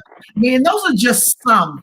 Those are just some. And I am a liner note, as Javonne is a liner note kid, and that was like probably the most incredible thing, because you can not only get into whatever the lyrics were, we're both heavy on lyrics, but also, yes, we need to know who Bruce Swiddian was, and who was like all from the engineers. Everybody had a role, and fascinating about string orchestration, just like you mentioned, and just so many artists that are on the back of those liner notes, and pictures and stories and thank yous. All of those things just gave way to a robust way of listening to the music, And I just want to personally thank you for your journey. Thank you for your obedience to your craft. Thank you for inking some of the best songs of our lifetime. It is what it is, and every time I see you in passing, we embrace, and it's always been love from day one, and I just want to share that with you, and just let you know and give you your flowers while you are alive to smell them, and just kind of thank you for being that soundtrack to our lives in so many different ways, with so many different favorite artists, so many. Thank you very much. Hey, my sister friend Monifa, who just popped in. How are you? Well, my wife said, okay. Yes. She is in Florida, spending time. She has a daughter, as we all know, who just turned 30. Yes, happy belated birthday, Akemi. Yes, happy birthday. But just Gordon, like I'm super curious what you will create, either whether it's post-pandemic, which I hope we get through very quickly. But I really want to know, we play this game that we'll get to, but I really want to know, with minds like yours that has pinned some incredible art this way, right? I really want to know what births out of this experience, because we're in unprecedented times, And I would be really hard pressed to know what was on Gordon's mind during this time. That's the way I think about songwriters in my head, Yep. It will come up. Thank you. You know what? I also want to take an opportunity to thank you for something. You probably remember being at the event, but you may not remember me, and I hope you don't, because sometimes I'm a little woo. But there was one particular time, I think it was Kevin Taylor's, I think it was his birthday, or maybe we were doing a church celebration. I don't know, but you would come through every now and then when we would do things like that. And you gave me some feedback on a song, some critical, that a song that I wrote, because I write from top. Well, I used to, but who knows? Anyway. You gave me some critical feedback, and it was really, really helpful. I just want to thank you for that. And you did it in such a way that was, I want to say, it was so sincere and heartfelt, and it was a generous thing. And coming from someone with your experience and body of work, with your knowledge and know-how,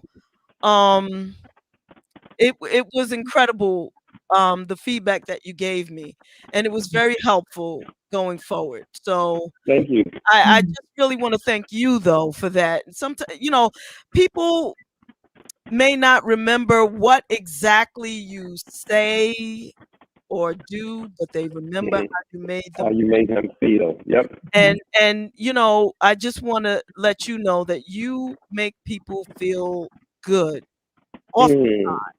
because it's just true. It's just true. And so with that being said, and you were talking about people that you worked with, that those are kind of questions that you want to be asked.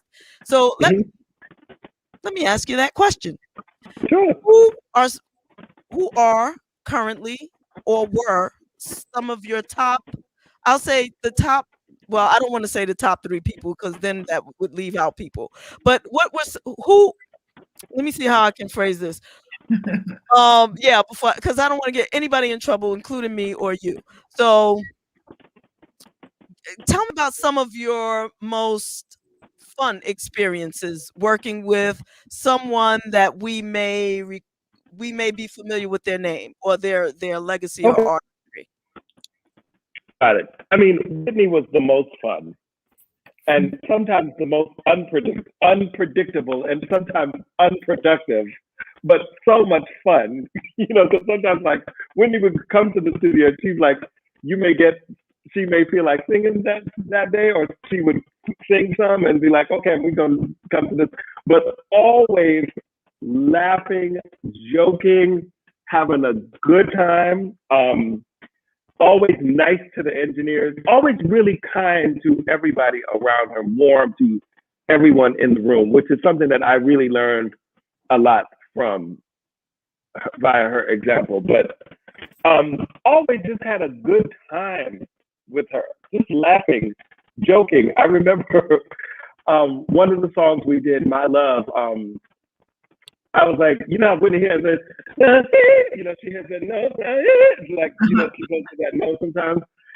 She called me on the phone in the hotel because I was wearing her out, because I kept having her hit that note because I needed it in some spots of the song. And she left me a message. She said, Gordon, it's Whitney Houston and Bobby and I are going to go to the lunch tomorrow at 12 o'clock, and would you like to join us? Give me a call back. I mean, it was just hilarious.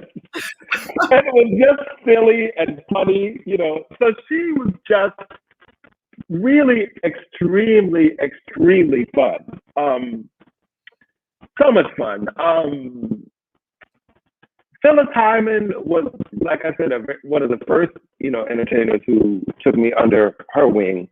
And Phyllis was a lot. Phyllis was going through a lot. And at that time, and I didn't know any of it. And she could be difficult, It could be difficult being with her. We'd go and do these writing sessions. Sometimes she'd get into it with the producers that she brought me in to write with her, and I'd sort of just be like this person that's like, I'm only 22 years old. Why am I here? She's in the middle of an argument with, like, why me? Why am I here? But she trusted me, and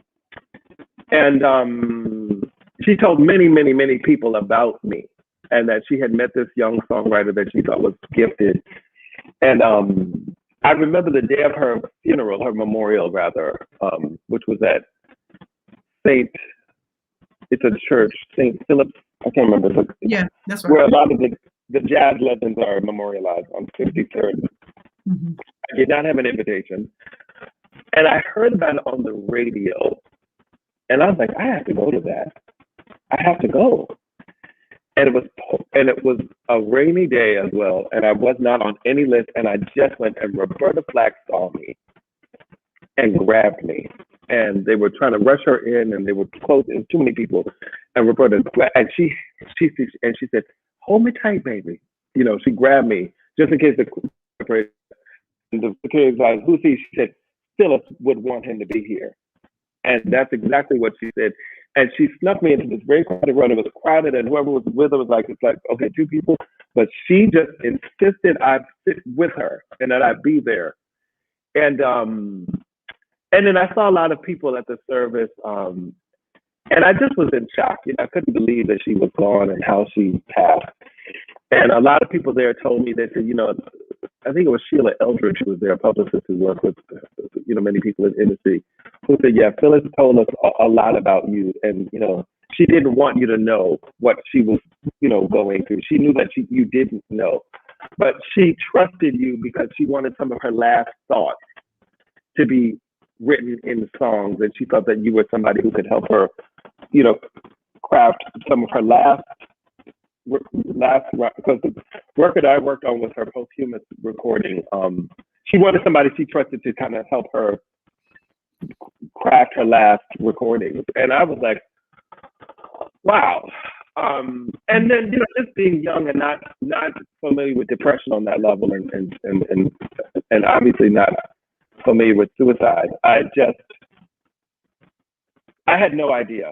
And then so much made sense of what she had been going through, but the trust that had been put in me, and I was very young, and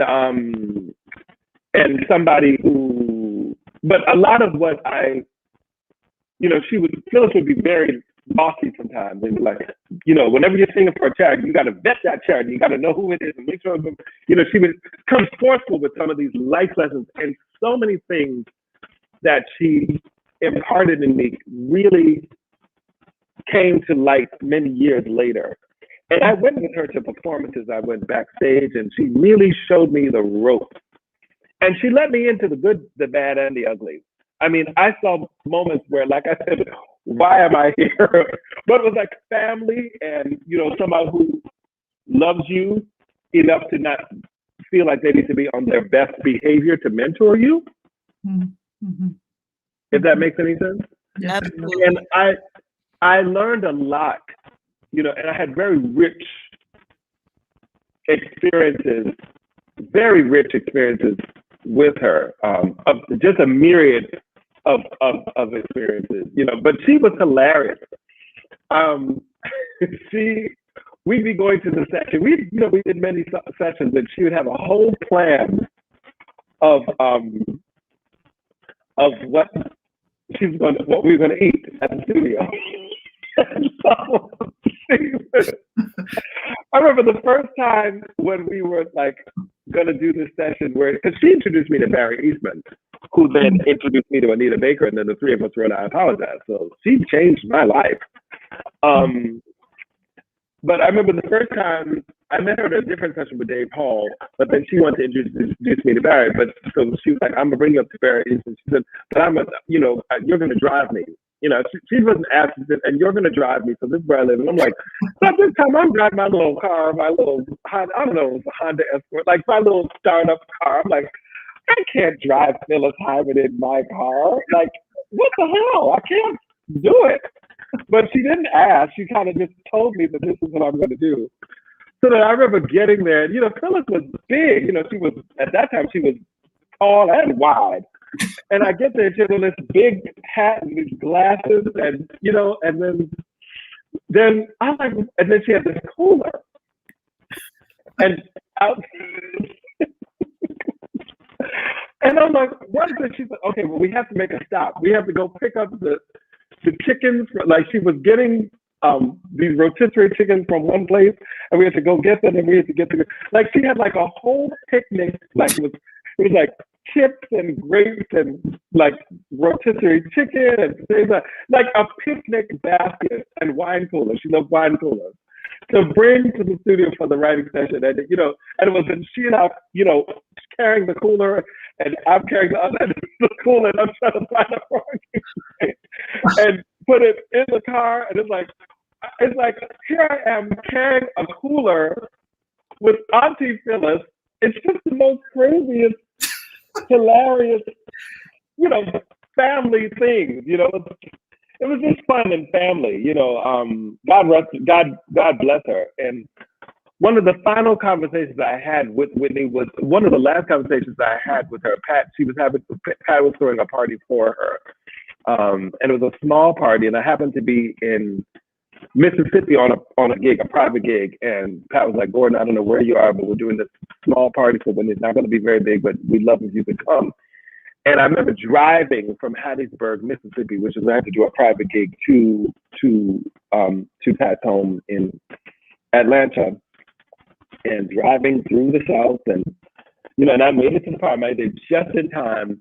And I remember that night, one of the final conversations we had was about Phyllis, because somehow we ended up talking about my relationship with Phyllis, that, as being one of the early. And she started telling me about her relationship with Phyllis when she first met Phyllis. And, and she said, we were both signed at Arista, and, and she was there before me. And then, I got signed, and then, she and Whitney was like, then the Arista machine started, really putting me out there. And so she said Phyllis was sitting, she said Phyllis was, and she said, Whitney told, she said Phyllis was sitting in this high chair, high up. I said, I know, this is all of the statues. She said, mm-hmm. And she said, and then, somebody brought me over. Oh, have you met Phyllis Hyman? And she said, somebody brought me to her table. She said, Phyllis looked at me. She said, Phyllis looked at her. And Whitney told me this. She said, so you're the one. And she said, Whitney looked at me. She said, she looked at her, she said, yes, I'm the one. And then she said, Phyllis got up from her chair and walked around her and looked her up and down, and then sat back on the chair. And this is what Whitney told me, Phyllis told. She said, they're not gonna want us to be friends. But she said, there will come a time in this business where you'll need to talk to somebody. Call me. This is my number, and I'll be there for you. And Whitney told me, she said, and yes, she was absolutely right. And there were times that I did call her, and she always took my call. I remember being at Phyllis's house when Allison Williams called her one time, and I don't know what Alice was going through, but she was on the phone with us. I mean, Phyllis took her mentoring very seriously, and her heart was very big and open wide for people that she believed in, and she really made herself available to. But I would say those two ladies, may they rest in peace. I think they go to my heart, not more than anybody else in the land of the living, but just because they're on the other side. And I try to, in interviews, any interviews that I do, I lift them high. Too often in the media we read about the most salacious things, and having spent time with the two of them and with the great Gerald Levert, who I loved. I loved him as a human being. I mean, I remember one time, he'll be my third, I sent Gerald some songs. We'd worked together with different things. And I sent Gerald this song. I had his home address. And I sent him a CD of the song as a demo. And he went to his barbershop to play the songs and had the barber play them. And he called me, gee, what's this song right here? So I singing the song. He said, damn, I got a cut all over my face because you started singing that hook, and I just started laughing. And he said, you should see my face. From here to here, my mom was mad at me. That song, I have to record that song. He said, my barber done cut my face. And he said, and Gerald was just a beautiful brother, warm, fun, joyful. Another time, I remember we were recording a song with Gerald, and the OJs happened to be in town having a show that night. Woo! And so we left the studio, and Eddie did some features on the song, and then we were going to the OJ show, and Joe was so excited to be taking myself and Troy Taylor, the producer that I worked with on that particular song, to the OJ. It's like he's taking us to the OJ song, the show. And so he was so excited. We were just so, it was beautiful just to be going to the show anyway, but then to just be going with Gerald and see his excitement. So Gerald said, I'll be right back. I got to go to the bathroom. And then me and Gerald like, where's Gerald at? And in the middle of, they were doing Money, Money, Money, Money. Gerald went backstage and started doing the Money, Money dance behind them. And then the audience just went crazy, but they didn't see him behind him. Mm-hmm. So then, Gerald's like, what's going on? And Gerald turns around and said, that damn boy always trying to steal my show. My son, the great Gerald Levert. And he came up, he refused to sing. He said, no, give it up for my father. And it was just so joyful to see Gerald's love for his father. Mm-hmm. In that moment, him sharing that love with us, because that song that we recorded, it's called What Happened to the Lovin'. It was a song about community. and Gerald wanted to do that song with, he wanted his father to sing on it, but he also wanted all the Levert kids. And it was about 8 kids, uncles, nieces, grandnephews, to be on the song like as a children's choir, because they all happened to be in town for like sort of family vacation because the OJ's had some shows. And I remember being in the studio, and when the children's choir started recording, you know, when we heard the little kids' voices, Gerald looked at us and he started to cry. He said, he had tears in his eyes. He said, this might be the happiest moment of my life. He said, this might be. He said, to have my father and all the Levert kids on one song at one time. He said, you don't know what this means to me. And, you know, God rest those 3. So, I mean, I'm lifting them high because, you know, we're losing so many of our legends. You know, we've recently lost, you know, 3 of the hip hop legends, DMX and Black Rob and Shakti, all in almost like a week. And I remember when the pandemic hit, you know, Bill Withers I feel like he was the first to pass. And then remember there was that weekend when Andre Harrell died on a Friday, and then there was one weekend of the pandemic, I remember with Andre, but 3, Betty Wright, who was hilarious. Oh, Betty Wright was just so damn fun, so much wild and fun, loved her. And 3, I can't remember who the third person, all passed in one weekend. So in interviews like this, I like to lift these legends, these ancestral legends. I like to lift them high and tell these kinds of stories of my experiences with them and their hearts that touch my heart. Yeah. Thank you so much, Gordon. You know, you've in some cases you've elevated the conversation. In other cases, you brought back fond memories, and you know, I just had to think about it. I'll say this publicly too. You mentioned Phyllis's love of wine coolers, and that is so true because she turned me on to passion wine coolers, which eventually got me in trouble. But yes, you know, that was something. We want to play a game with you before you go. Is that okay? Yeah. Okay. Yeah. The game, it's a word association game that we do here on the show, and it's called Rapid Fire, okay? And how it works is I'll say a word, and then you say what immediately comes to mind. I'm going to go first, and then Javonne is going to go right after. Okay. You ready? Yep. Okay. All right. Aretha Franklin. So. Teddy Pendergrass. You got it. That's 2 words. Whitney Houston. Diva.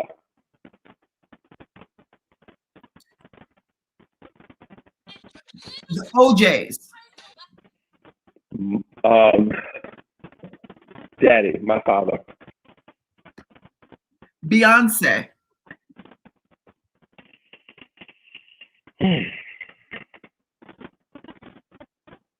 Performer. Brandy. Underrated. Patti LaBelle. The Cosmos. Yolanda. She sings a song. She takes you into the cosmos. Yolanda Adams. Prayer warrior. Gladys Knight. Storyteller. And my last one is going to be Black people. Survivors. You're up next, Javonne. Thank you, Jordan. Thank you, Gordon. All right. Community.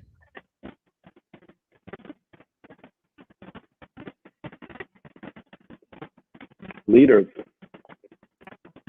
Black men. Trauma. I hear it, so I'm going to say Mr. Softy. Childhood.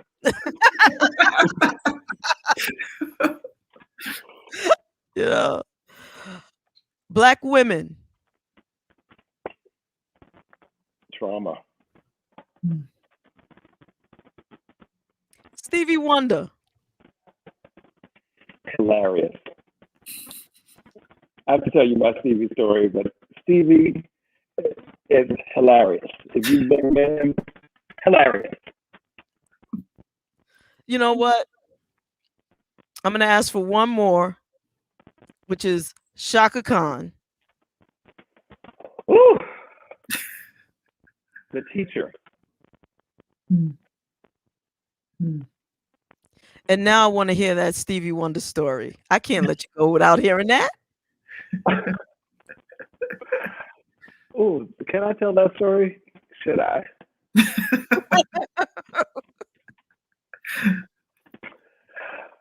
Okay, the first time I ever met Stevie Wonder was backstage at the Essence Awards, and I apologize had come out. I was still entertainment editor at that time, and we were awarding Stevie Wonder. And I went backstage, and Susan Taylor grabbed my hand. She said, Stevie, she said, have you met our entertainment editor, Gordon Chambers, who's also a songwriter? And he said, no, I haven't. And he grabbed my hand because he grabbed your hand tight when he talked to you. And he said, well, Gordon wrote, I apologize for Anita Baker. And he said, you wrote, I apologize? He said, wow. He said, I sang that to somebody the other night in her ear.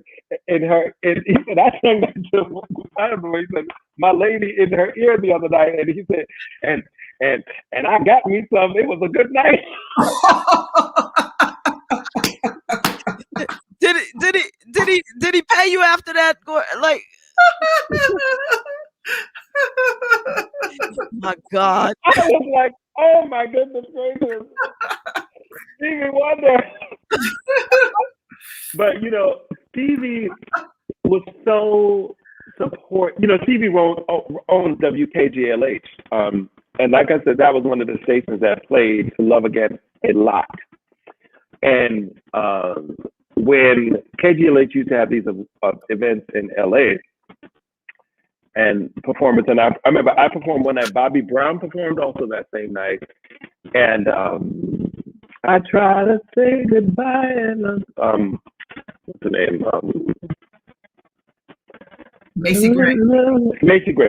We were the three performers that night, and somebody brought me to Stevie table because he didn't always come.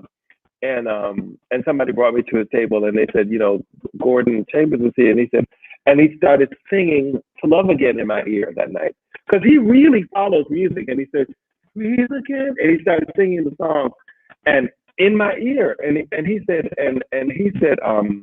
to me, because they would interview you for the you know, if you did that show, they would also interview you. And he said, man, he said, they did not tell me that you were coming. He said, I would have absolutely interviewed you myself. And, you know, because one of the other DJs did the interview with me. He said, man, I said, I apologize. He said, I apologize. He said, they didn't tell me that you were coming because I love that song and I would have absolutely interviewed you myself. And Stevie, another time I was writing a song with him, and we happened to be doing it on around my birthday, and he called, and you know, they say Stevie doesn't, you know, he has a different relationship with time, and so I called, and you know, I picked up the phone, hello, and he said, you sleeping, ain't you? And he said, well, I'm going to sing it in my sleepy voice. And he started singing Happy Birthday. But he remembered that it was my birthday. I think he didn't realize what time of it was so early, you know. But he actually said, well, I'm going to sing it in my sleepy voice. And he sang it, and it's like he sang it like almost like mocking himself sleeping. But he sang happy. He just remembered that it was my birthday. Called me to wish me happy birthday. Hilarious man, sweet man, kind person.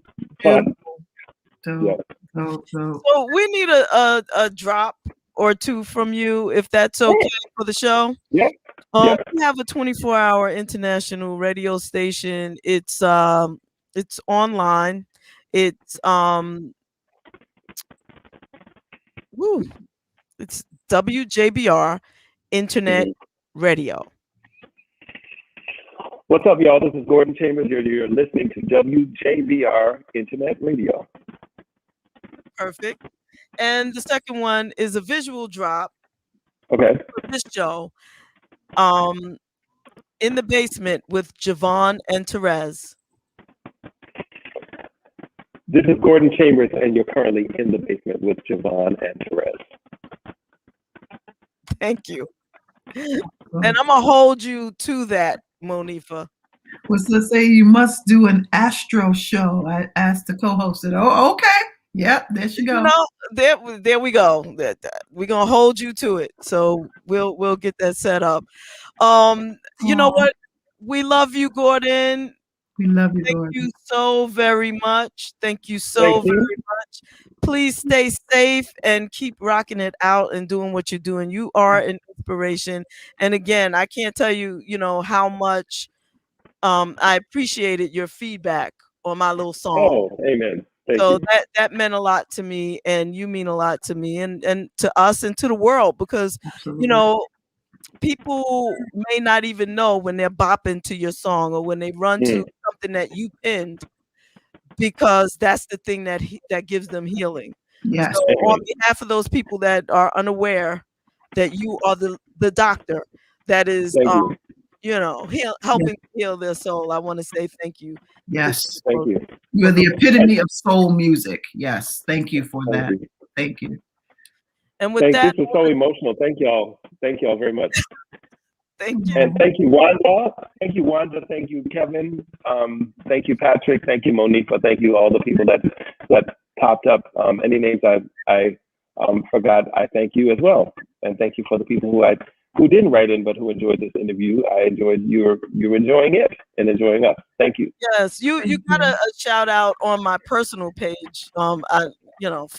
By Victor Orlando, the percussionist.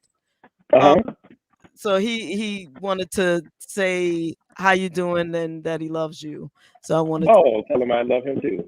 I will just wanted to put that out there. And with that, everybody be safe and have a wonderful, wonderful rest of your weekend.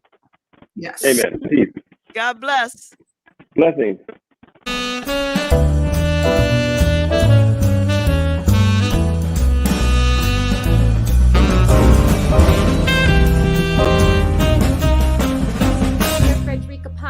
And you're watching The Basement with Javonne and Terez.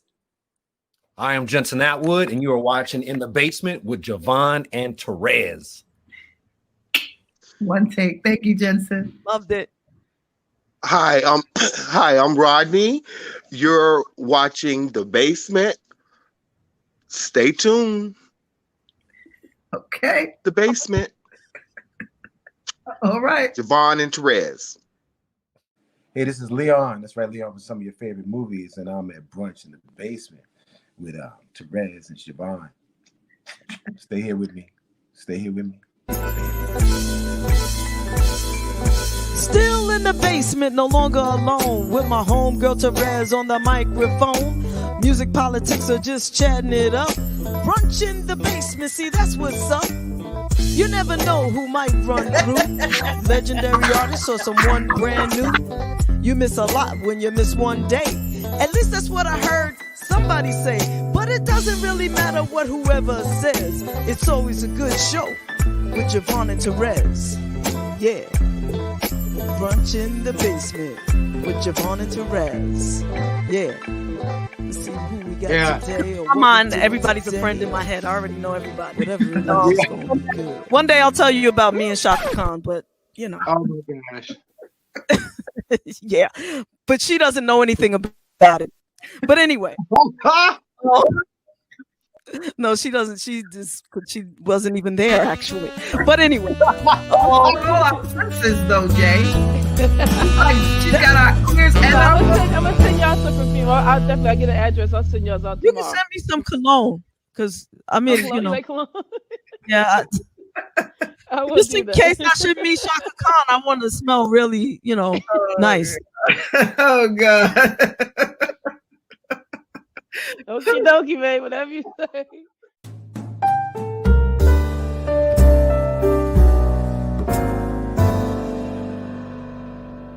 all the time. So, and we thank you for that. Thank you. Yes, well, thank you. This part, that little piece, I'm just gonna keep and play it all the time for myself. But no, I'm just teasing.